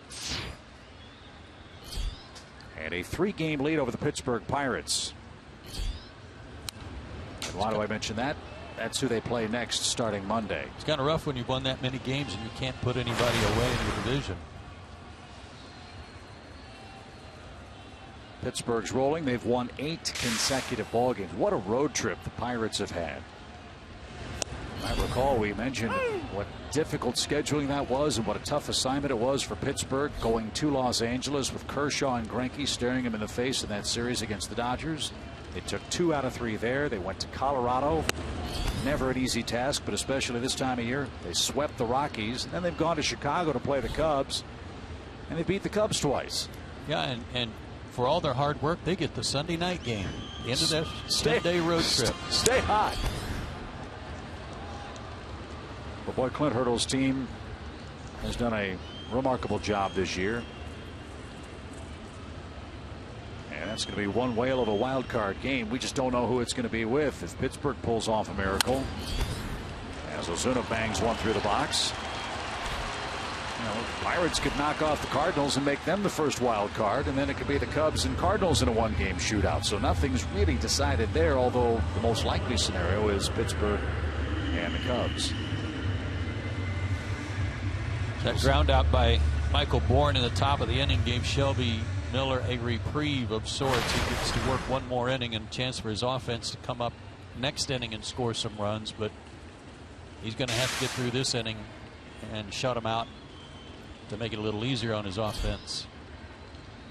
Derek Dietrich is 0 for 2. He is struck out and tapped back to the mound. Marlins with 5 runs on 6 hits leave the Braves, who have 3 runs on 8 hits.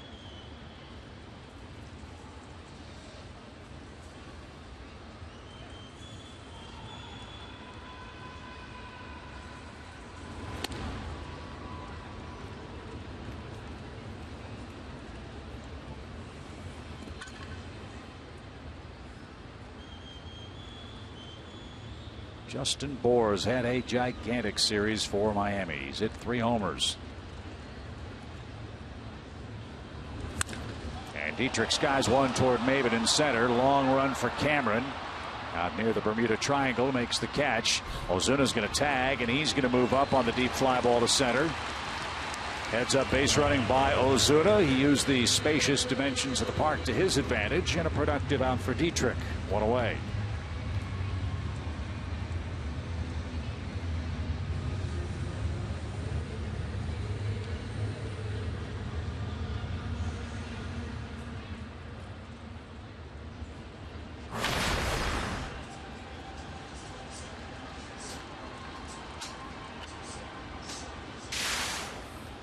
Paid crowd today, 27,702. The Marlins trying to finish the season above 500 at home.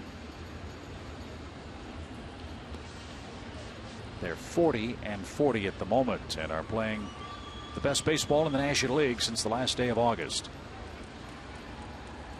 They've won 7 of their last 8 series and have won 16 of their last 24 games. They're getting good pitching, but primarily they're getting runs. Hitting .295 as a team over that stretch.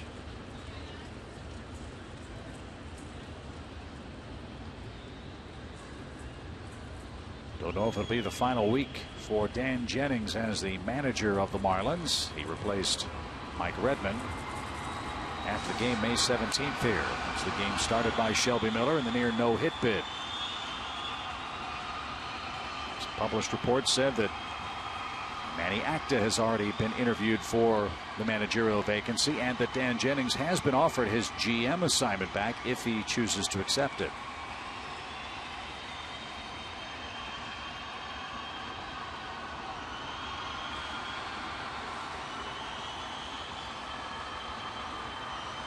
Two balls, one strike.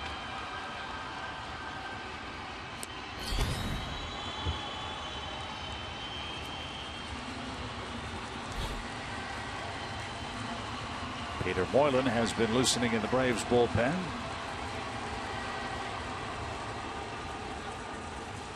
And Barawa joins him.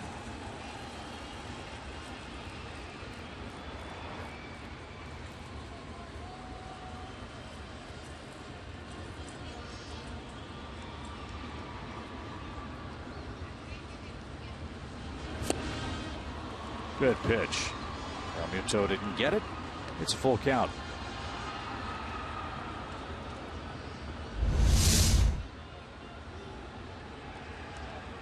That looked like just a changeup in a good spot.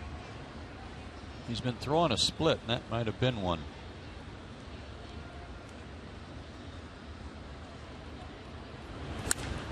Hammered down the left field line. That's trouble. That'll one-hop the wall. Realmuto doubles to make it a 6-3 game.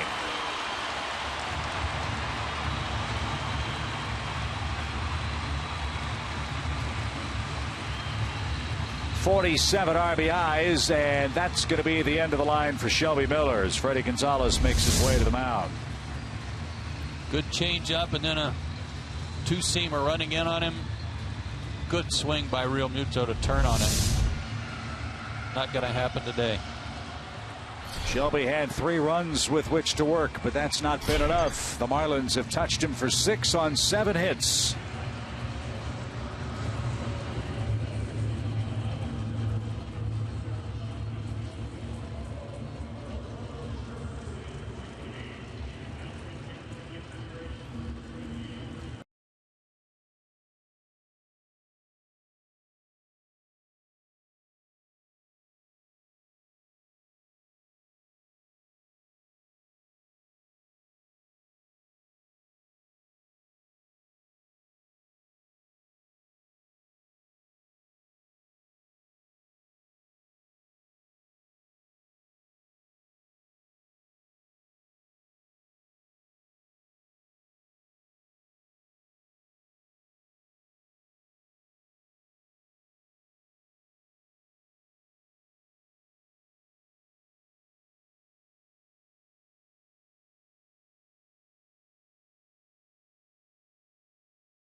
the Georgia Lottery, Sherwin-Williams, and your local Toyota dealers. Let's go places. 6-3, Marlins have the lead. They've chased Shelby Miller, who's out after 5 1/3 innings of 7 hit, 6-run balls so far, and now Peter Moylan is on in relief. 19 appearances. This will be number 20 for Peter. Most all of them have been 1 or 2 batters, and with the pitcher's spot due up first in the top of the 7th, I'm sure Freddie Gonzalez is hoping he can get this inning finished up cleanly and then pinch hit for him. Rojas has grounded out, walked, and scored.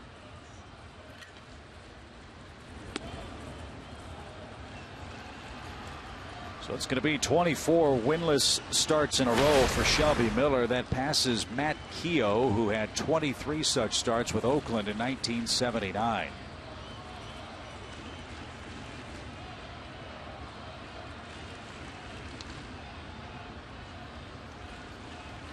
Runner goes from second to third. AJ's throw there is late. And we talked about Real Muto's speed. That's his 8th stolen base,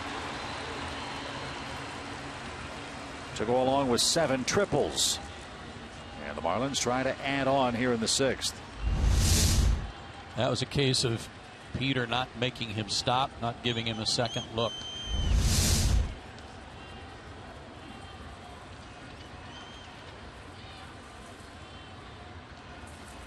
Infield comes in for the Braves. 1 ball, 1 strike. And a roller toward third. Real Muto's coming home. Oliveira can't handle it. A run is in. It's 7-3.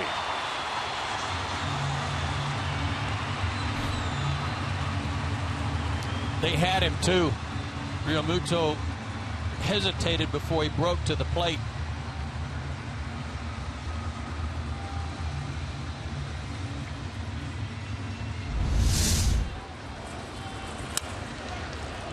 Did not have much of a lead.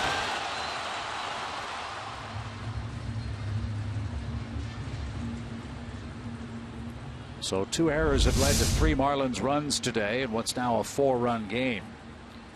And now Kohler up 7-3. And he shows bunt. Ball 1.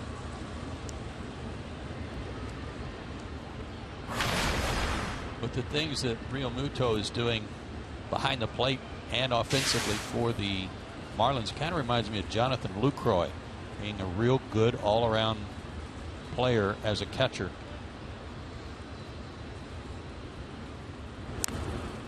Lucroy, of course, with Milwaukee.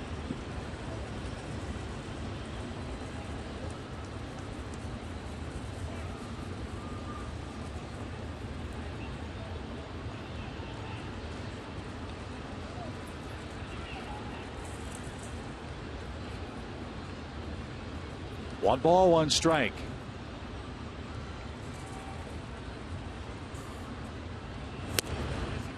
He offered, didn't get it. It's 1-2. No celebratory hangover for the Mets today. They're clobbering the Reds again. It's 8-0 in the 6th inning. You see Kohler's good work at the plate.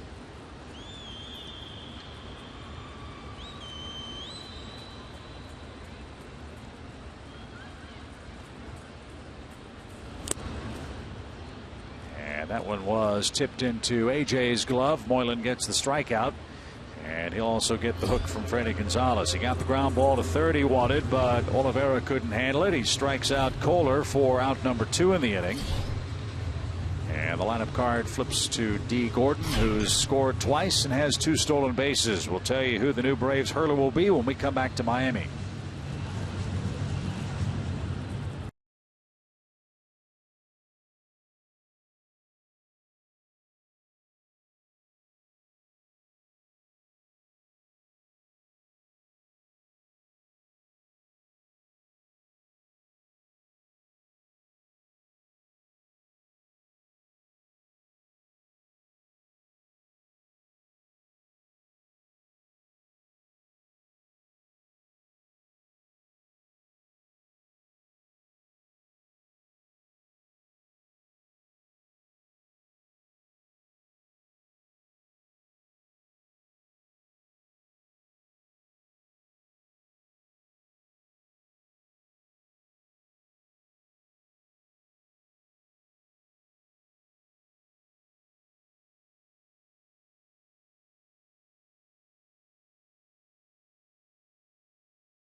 Steve Peter Moylan, and it's time for today's Coors Light Cold Hard Facts. Let's examine the Braves bullpen numbers this year compared to years past.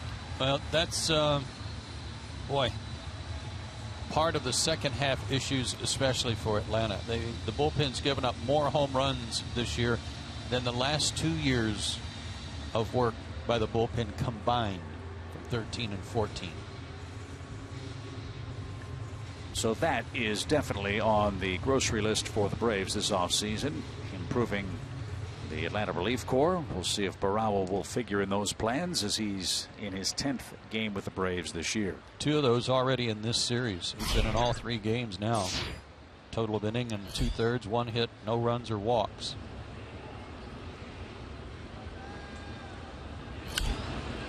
Gordon slaps one down the left field line. That is headed for the stands. Strike one.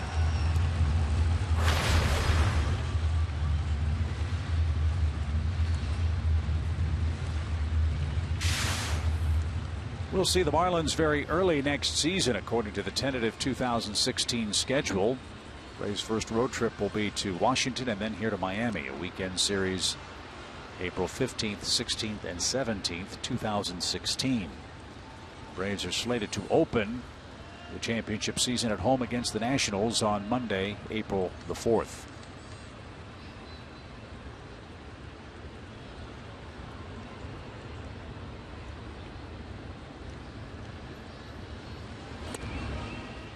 That's high. 1 ball, 1 strike.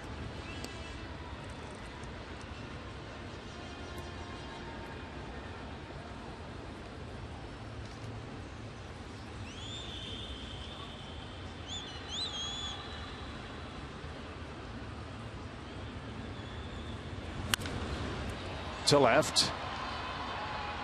Michaels got that.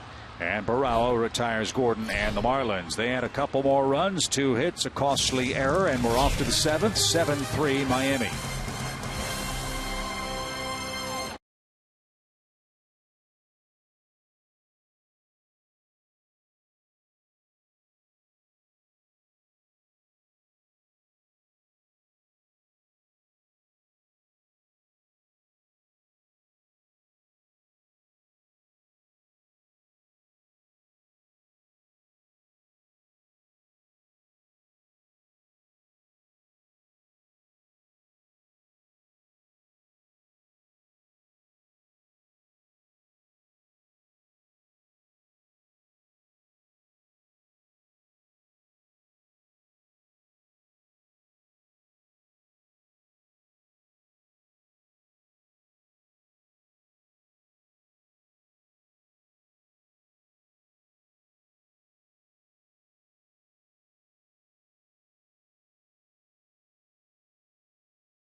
Have to come back late to avoid a 3-game sweep at the hands of the Marlins. Fans were 4 days away from a free post-game concert by one of the hottest new stars in country music, Sam Hunt, brought to you by Coca-Cola and Delta Airlines. That concert's Thursday, October 1st with the Nationals in town. There are a few field passes still available. Get them online at Braves.com.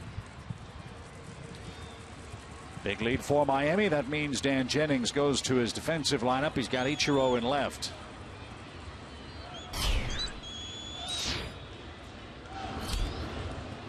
Daniel Castro will bat for Barawa here. 5 1/3 innings for Shelby Miller. 7 hits, 7 runs. I've got 4 of those 7 earned. A walk and 2 strikeouts. Down the right field line, Bohr near the stands, won't have a play. 1-1 your count.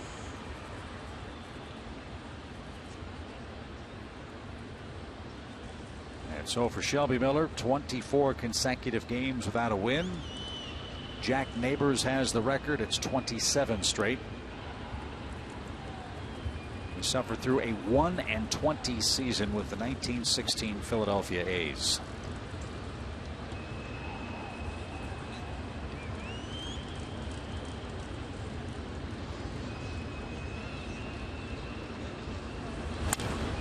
To third, diving play, Prado from a knee. Bohr held the bag. What a play!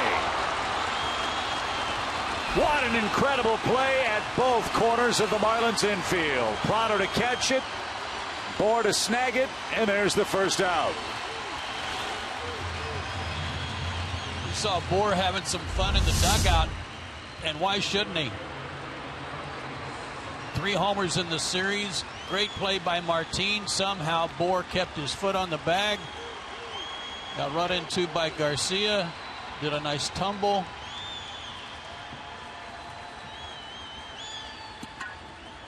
Great play over there with some good footwork by the big man.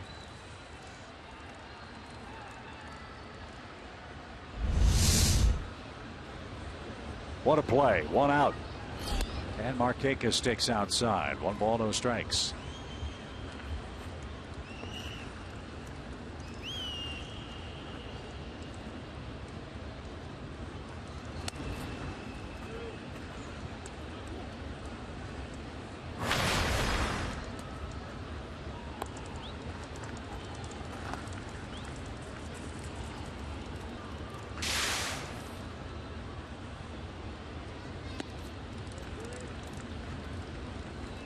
Three balls, no strikes.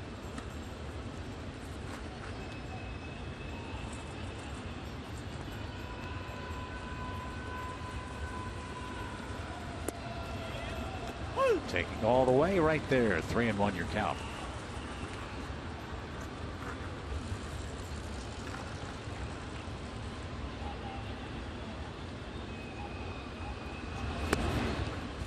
Another interesting walk. With a 4-run lead, he walks Markakis. And that is 5 bases on balls today.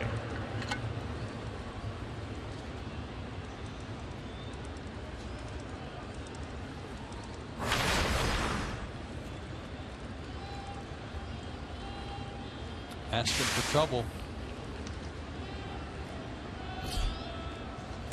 It's a second 5-walk game this month. He had 5 walks against the Mets on the 4th. Well, after that horrible August I talked about, he's bounced back. His last 4, his ERA is 2.88.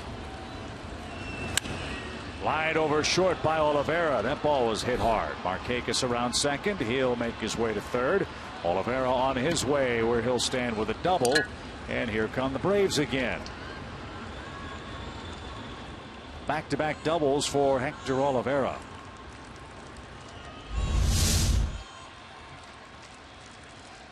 Hanging slider. Roped. I thought that might get to the wall. Nice job by Yelich to cut it off. But second and third, 1 out.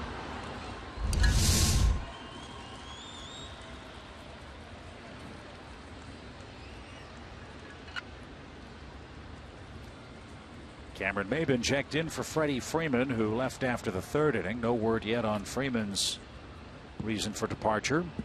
Cameron's first at bat, a productive one, an RBI single that brought home Oliveira and tied the game at 3 apiece. And a strike.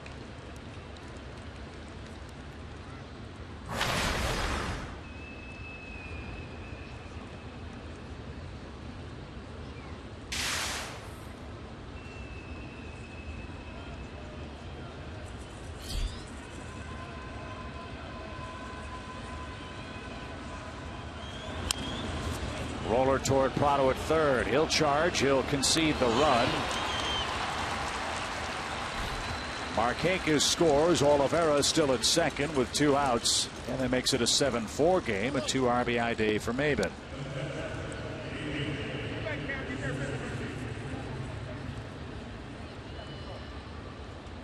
And were it not for the terrific play by Prado, this might really be a big inning. A.J. Pierzynski is the batter, and Dan Jennings very slowly crosses the third base line and makes his way to the center of the diamond. And that's going to be the end of the line for Tom Kohler, who went 6 2/3 innings today. 5 walks, helped the Braves score 4 runs today. But he's in command. He looks for win number 11.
In the inning, they've got a man aboard and 2 outs, and after an off day Monday, we will welcome the Nationals to town. Our final look at Matt Williams' ball club. Here are your Chevron probables. Matt Whistler has pitched a couple of good games back to back. He's 6-8, looking for his 7th win. Tanner Roark, who was a 15-game winner for the Nationals last year, but couldn't find a spot in the rotation this year, gets the start on Tuesday, the first of 3 between the Braves and the Nats. So class in session for Mr. Hand. Let's hope it's our time in the 7th inning. A.J. Pierzynski with a double and a run scored is 1 for 3. Hand's made a few starts here lately, but no good results.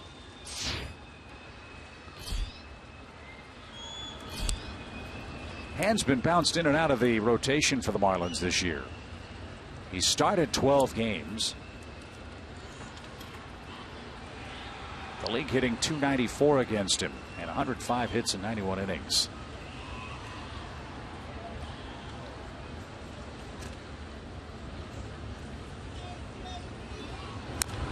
Roller foul.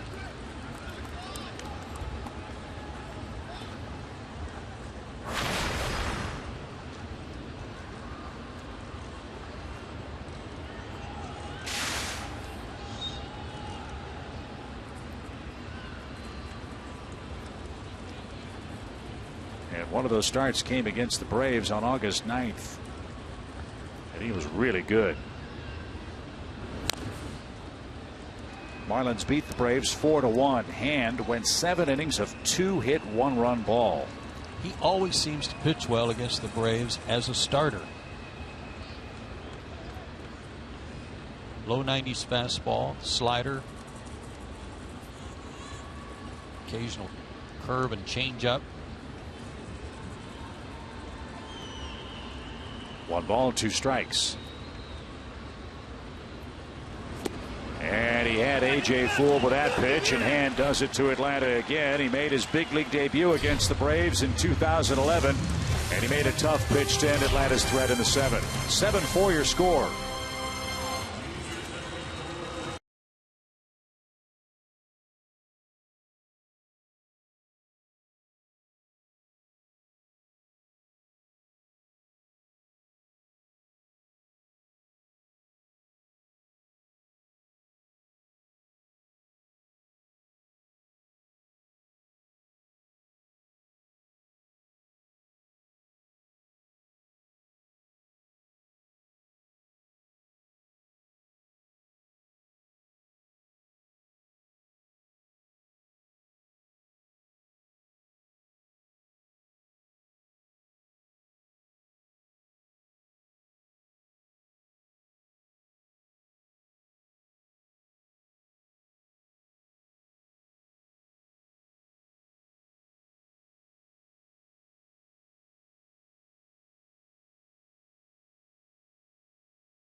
October means baseball, and Fox Sports 1 continues to be your home for postseason action with the American League Division and Championship Series. Don't miss a moment of the drama and history. It all starts October 8th on FS1 and streaming live on Fox Sports Go.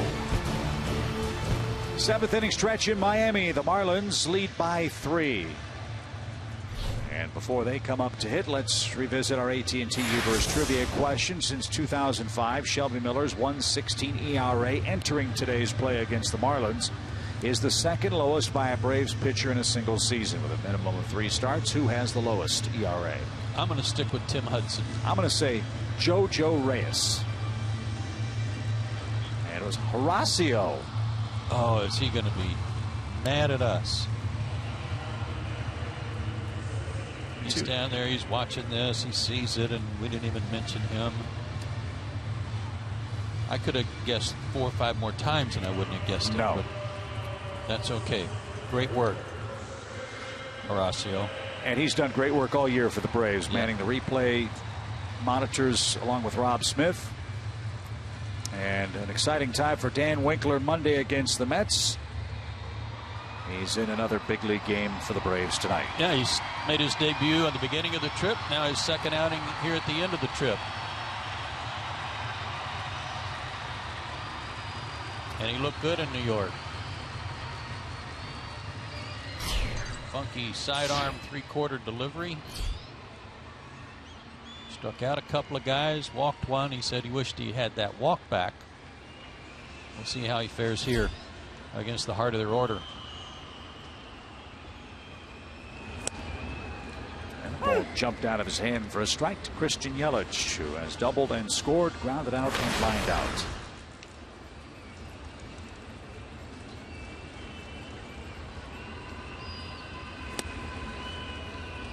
Like the Braves, the Marlins are idle tomorrow. They finish the season on the road. They've got a 3-game series with their cross-state rivals in Tampa Bay. And they finish up the season with a weekend set in Philadelphia against the Phillies. Bouncing ball off Swisher's glove. Peterson recovers, flips to Winkler, who got to the bag. Good work. A 3-4-1 putout starts the home 7th. Here's Martin Prado. He's bitten the hand that once fed him today. A big day for the Marlins third baseman, our SunTrust save of the game. Yeah, 2 big hits. He's driven in 3 runs at a time when the Braves were getting back in the ball game. This was a backbreaker. Tomahawked one into left field. And also this brilliant play to take a hit away from Daniel Castro. Got some help on the other end, too.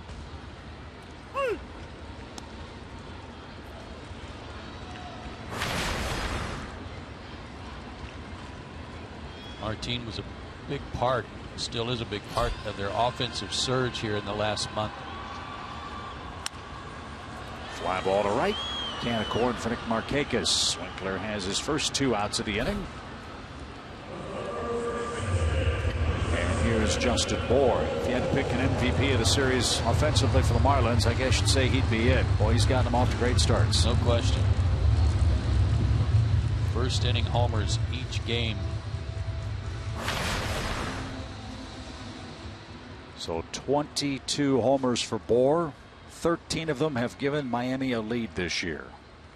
A 2-run shot in the first was all that Tom Kohler really had to work with. Then they got going. 3rd inning run, 2 more in the 5th, 2 more in the 6th. It's 7-4 Miami.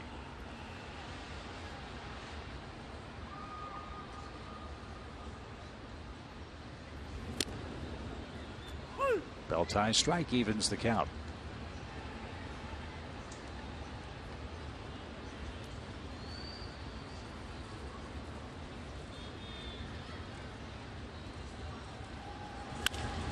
Fly ball, well hit left, borne back, warning track, that's gone into the Atlanta bullpen the opposite way by Bour. A 2-homer day.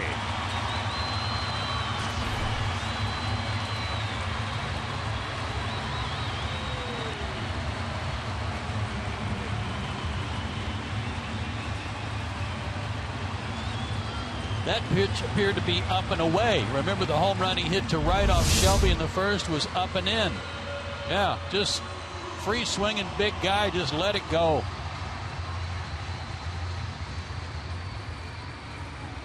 That is not an easy thing to do in this ballpark. I don't care how big you are. First career multi-homer game for Justin Bour, who's hit 4 homers in the series. And that ties him with, I should say, puts him ahead of Giancarlo Stanton for most homers as a Marlins rookie. This ball's hammered by Ozuna deep right. That one's going to go. Back-to-back homers for the Marlins. One to left, one to right.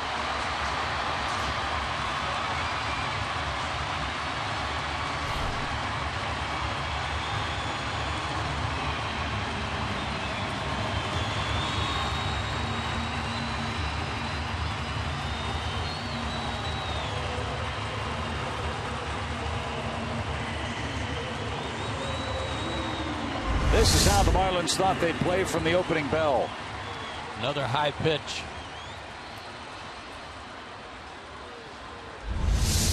Over the bullpen.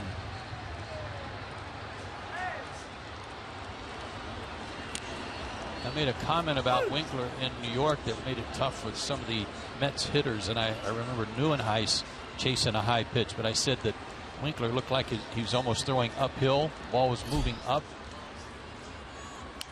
It's still doing that, but in the wrong places.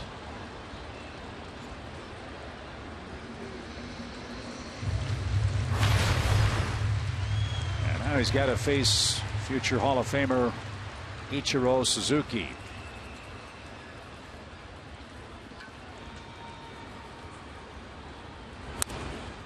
Yank foul and into the camera well. Third time this year the Marlins have hit back-to-back homers in a game. The last time was June 3rd when Stanton and Jeff Baker turned the trick against the Mets.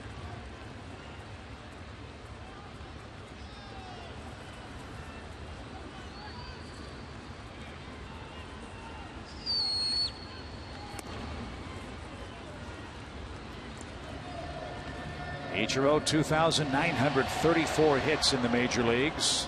4,212 professional hits going back to his days in Japan.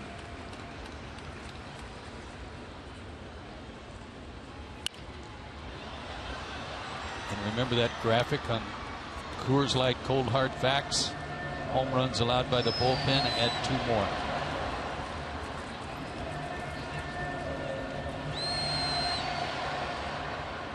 $59 home runs allowed by the Braves relievers. These came with 2 outs. 9 runs on 9 hits for the Marlins. And Ichiro takes outside 2-2. We're told Ichiro would like to come back to Miami. He's enjoyed his time here in South Florida. He likes the club, likes the guys. He's got a lot of playing time here.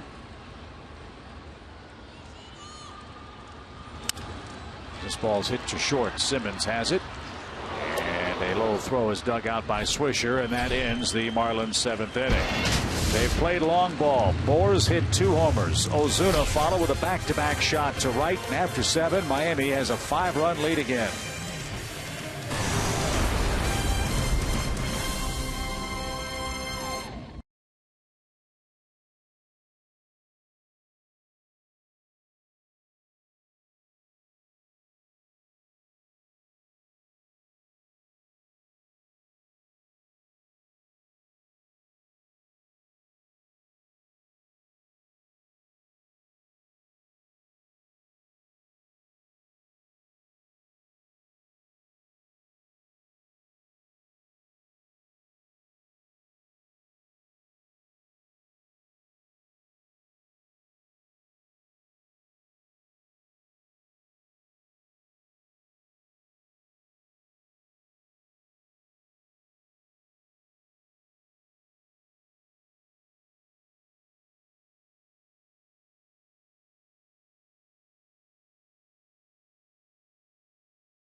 7th. It's a 9-4 Miami lead.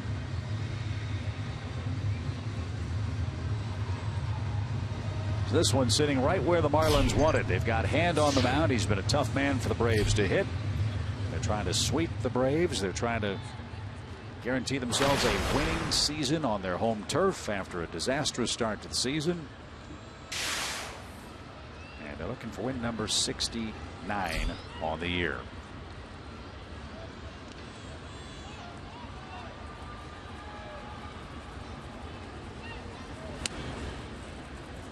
Swisher takes the ball. 1 ball, no strikes.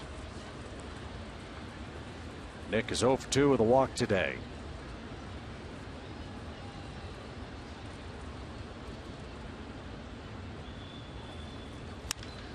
Fly ball, well hit left. Ichiro on the run, still going back. He's at that scoreboard. That ball bounces off the top and over the wall for a home run.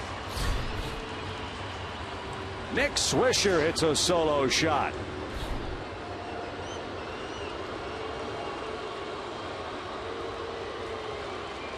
I've always heard that from the 7th inning on, the ball really carries here.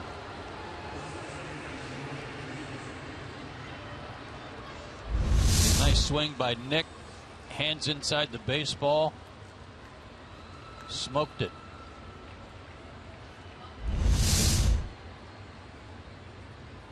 Fourth homer with the Braves. He's hit 2 righty. He's hit 2 lefty. And the Braves are within 4 again. It's 9-5.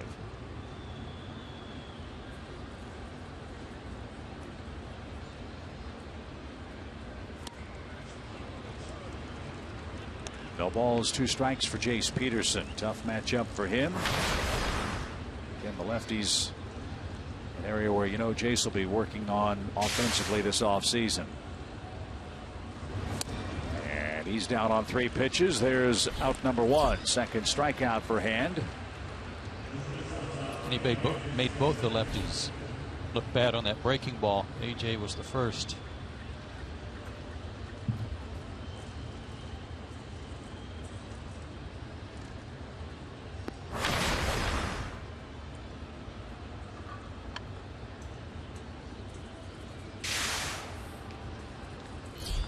Perfect day at the plate so far for Andrelton. He's walked and singled twice.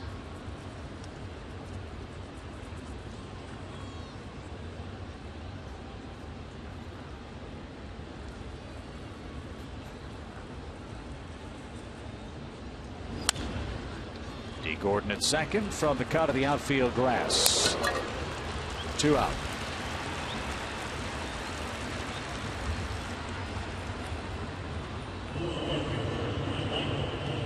Michael Bourne, the batter, he's 1 for 2 with a 2-run single in the second. That got the game tied for the Braves.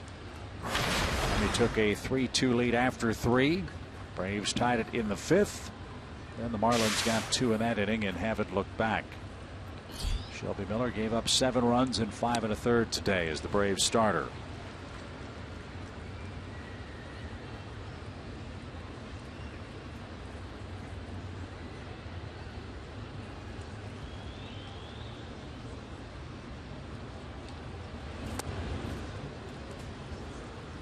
Yes, run support has been a problem for Miller most of the year, but in all honesty, his last 7 starts, his ERA has been over 5 in that stretch. And if you want to point to something where you wonder if all of this has gotten to Shelby, I would say some of that high ERA late in the season. Obviously, he's worked up a lot of innings. He's close to 200 innings now. But also the effort to try to be perfect and not give up hits has led to some problems. And that's why today when I said be fastball aggressive, hoping he would do just that, attack the zone, and you know, come what may, you're going to get hit that way. Yeah. He only walked 1, right, but it was a crucial walk leading off the 5th inning. A sacrifice, then the bouncing ball to first where he tried to beat D. Gordon to the bag. He did, but Shelby stepped over the bag, never touched it. And then with 2 outs, Martin Prado followed with a 2-run scoring single. And and that put Miami in front to stay. Well, the Braves had just tied it. They had just tied the game 3-3 in the top of the 5th, so it was hoping to be a shutdown inning. And in case you wondered if there was thought of, okay, Shelby's had enough this year, shut him down. That's not the case. Freddie Gonzalez talked about that a couple of weeks ago. They want to get him over 200 innings. And his next starting opportunity will come against the Cardinals in the final series of the season.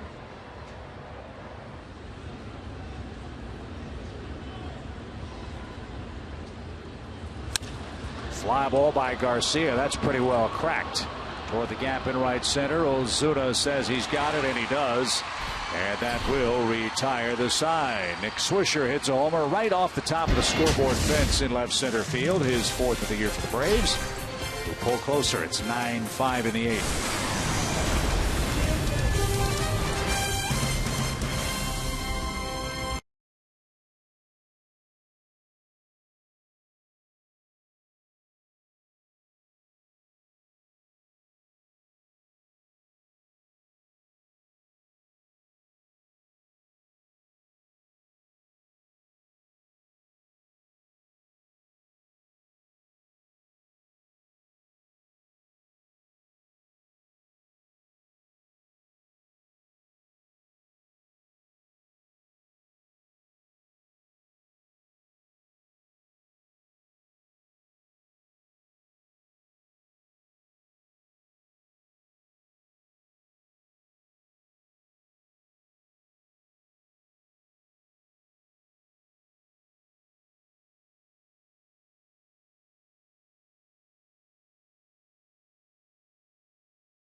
Regular season against the Washington Nationals Tuesday night.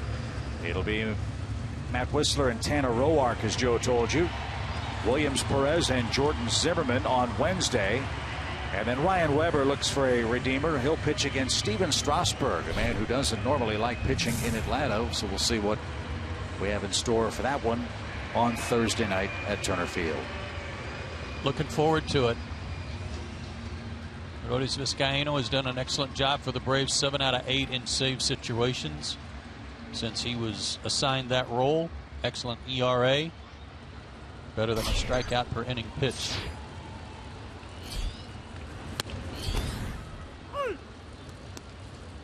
So this has been a very positive development for the Braves in the second half of the year. Remember, Vizcaino was ineligible for the first 80 games this year. The Braves had Jason Grilli. They had Jim Johnson working the back end of the ball games. Grilli tore his Achilles in Denver. And then Jim Johnson and Luis Avilan were traded to the Dodgers. That means Vizcaino was the next man in line to try to close games out. And he's done very good work, as Joe said. And I think primarily the improvement he's made, the drastic improvement he's made with his command, is where all that goes.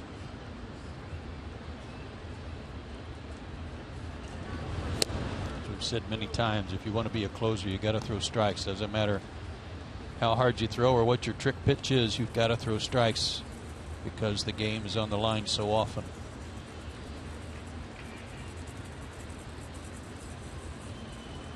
2-2 to Real Muto, who's doubled home a run, stolen a base, and scored. And that's popped out of play, foul. Was great seeing Jason on our last homestand in Atlanta. Like he was getting around in pretty good shape. Hopefully he'll be good to go in spring training next year. Veteran presence like that for this young bullpen, and a bullpen that'll be markedly different, will be a real welcome addition. Or perhaps a better way of putting it, reintroduction, as everybody knows who Jason Grilli is. Yeah. But he's been missed. 2 balls, 2 strikes.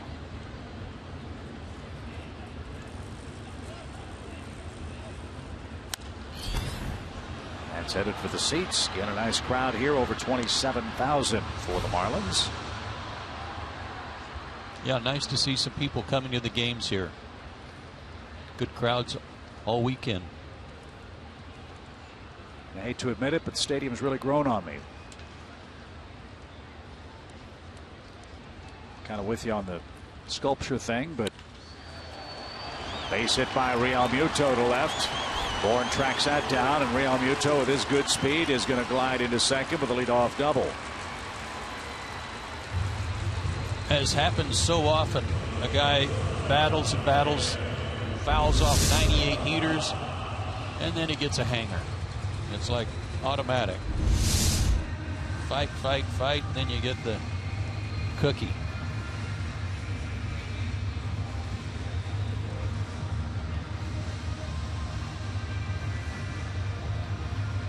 So 2 doubles in 4 trips for Real Muto, and here's Rojas. Final attendance line for Miami this year, 1,752,235.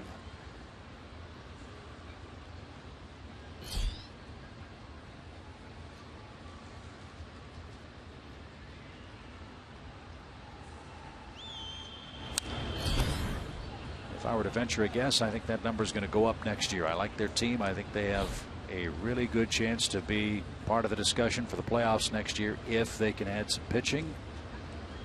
And if their big boy Jose Fernandez can stay healthy. 2 big boys. Yeah, Stanton too.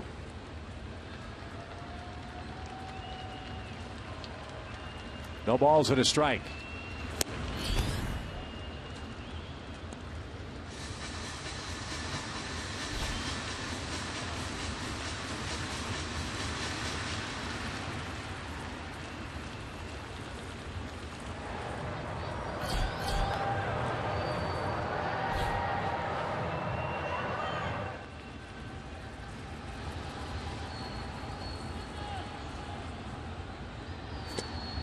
There's a good pitch.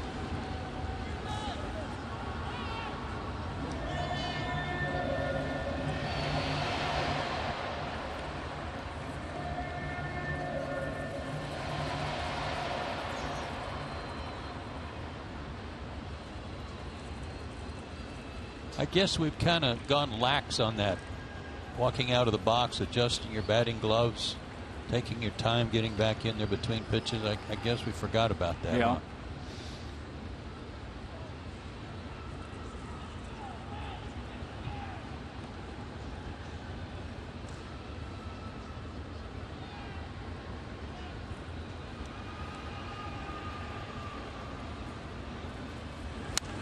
That's not as bad as when an umpire stares down a pitcher on the mound for 17 or 18 seconds, like Joe West did the other day with Madison Bumgarner. I heard about that. Close pitch was called a ball. Bumgarner looked in at Joe West, who stepped out in the batter's box and just started staring at Bumgarner, and they just looked like they're ready to draw at the OK Corral. Finally, Bumgarner looked down and play resumed. 1 ball, 2 strikes. Not sure what that accomplished other than slowing the game down and drawing attention to a situation unnecessarily. Joe had probably told someone, keep an eye on me out, make sure that everybody's looking at me in the 4th inning. Might have been. 2 balls, 2 strikes. And popped up. Jace Peterson drifts out, backpedaling now, and drops the ball. And everybody's safe.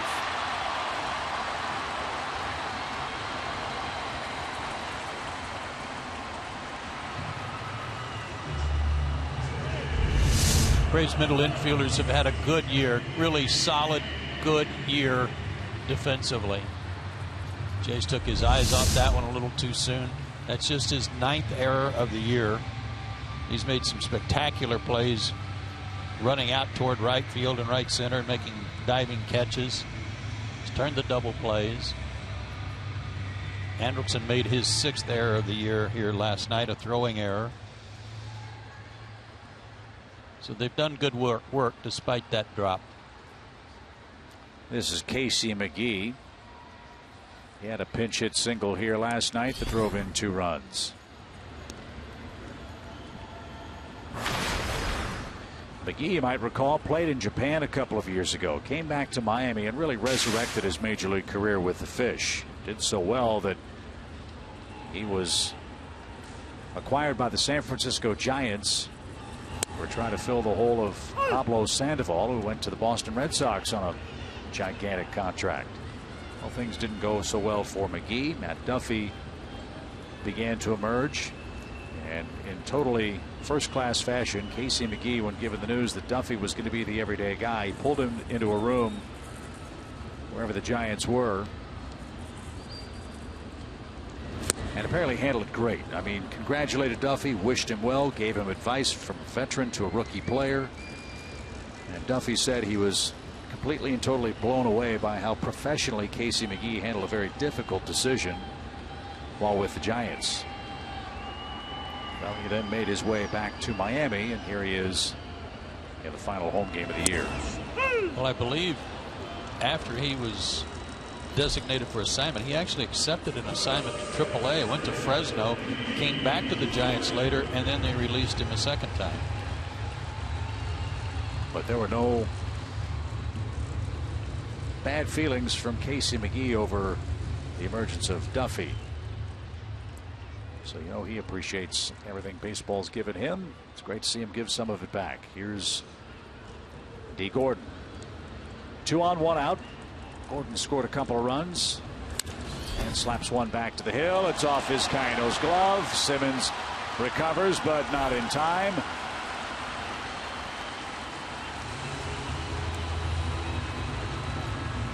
The ball's hitting the Braves in the leather, but it's not sticking right now. And that's a hit for Gordon.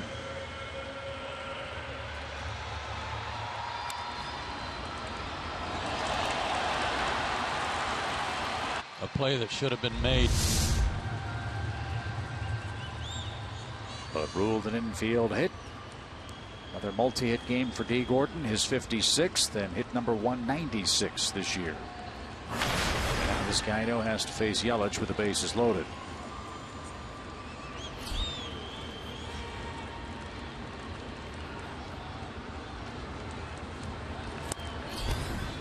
The high strike.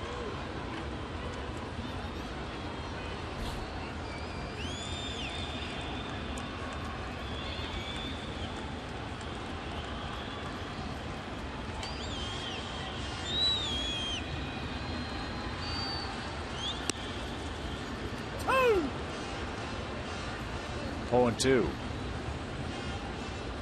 This, though, the count that saw Yelich double back in the 3rd inning.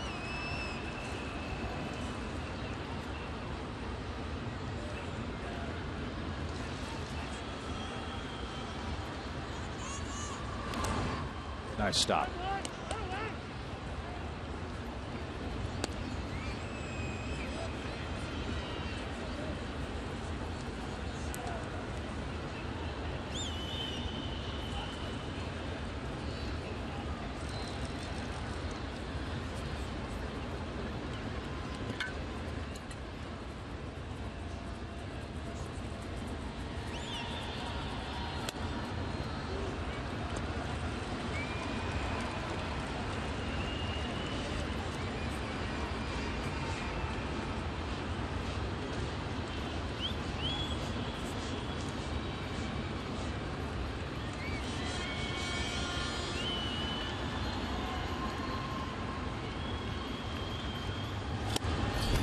Yelich didn't get that. It was 98 and humming over the outside corner.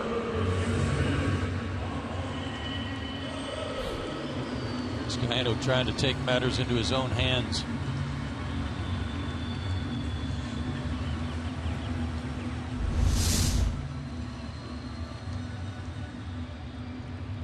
Up and running away from him.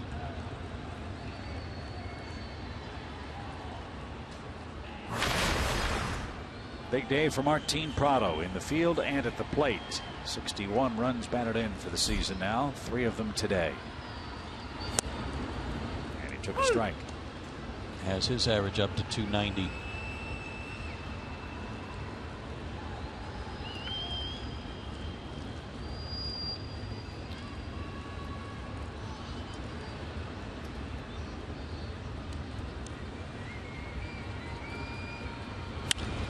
In the air center, well hit, but not deep enough. Maben is there, and the Marlins load the bases, but are unable to score a 10th run. 9-5 is your score. Last call for Atlanta at the top of the order coming up.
Innings of play, new pitcher for the Fish. Chris Narvison's the third hurler to work today behind Kohler, who went 6 2/3 innings. Brad Hand an inning and a third.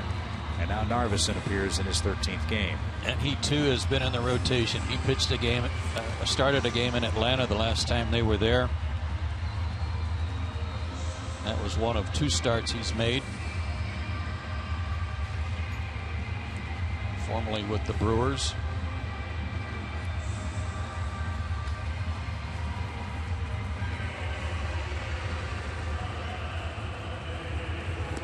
Narvison went 5 1/3 worth of 2-hit shutout baseball against the Braves on August 31st. That was his first start against the Braves since April of 2012. Last year he pitched in Japan with the Yakult Swallows, where he went 4 11. I wonder if the Swallows return to Yakult. Like the ones in Capistrano. It's a good question. Find out.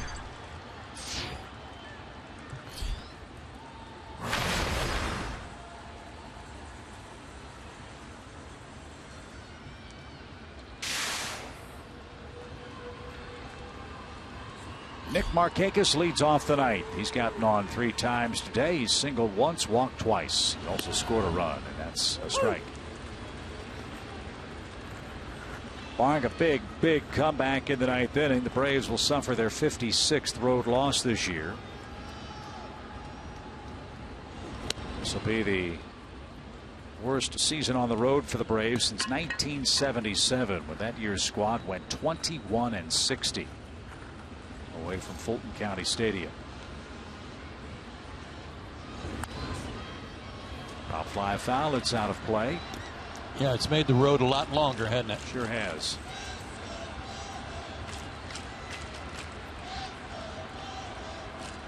If they don't win today, will fall to 13 25 on the road against the Division II. So Got to work on that as Markakis is caught looking. Narveson floated one in for a called strike, and that's how the ninth inning starts.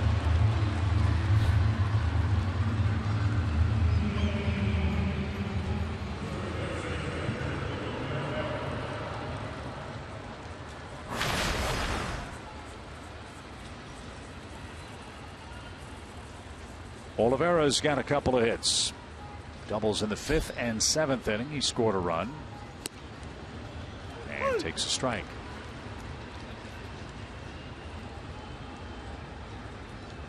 I'm sure he wishes he could move one of those doubles over to the 2nd inning when the bases were loaded.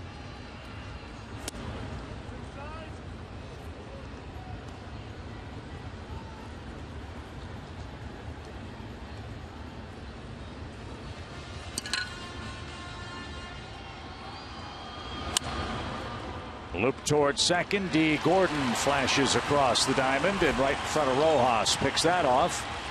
Oliveira hits it off the end of the bat and is the second out. And here's Cameron Maybin. And maybe Andre will be able to find out for us on Braves Live what's up with Freddie Freeman. You'll recall he left after his second at bat in the game today. Cameron Maybin checked in for him and has had a good day at the plate. 1 for 2 with 2 RBIs.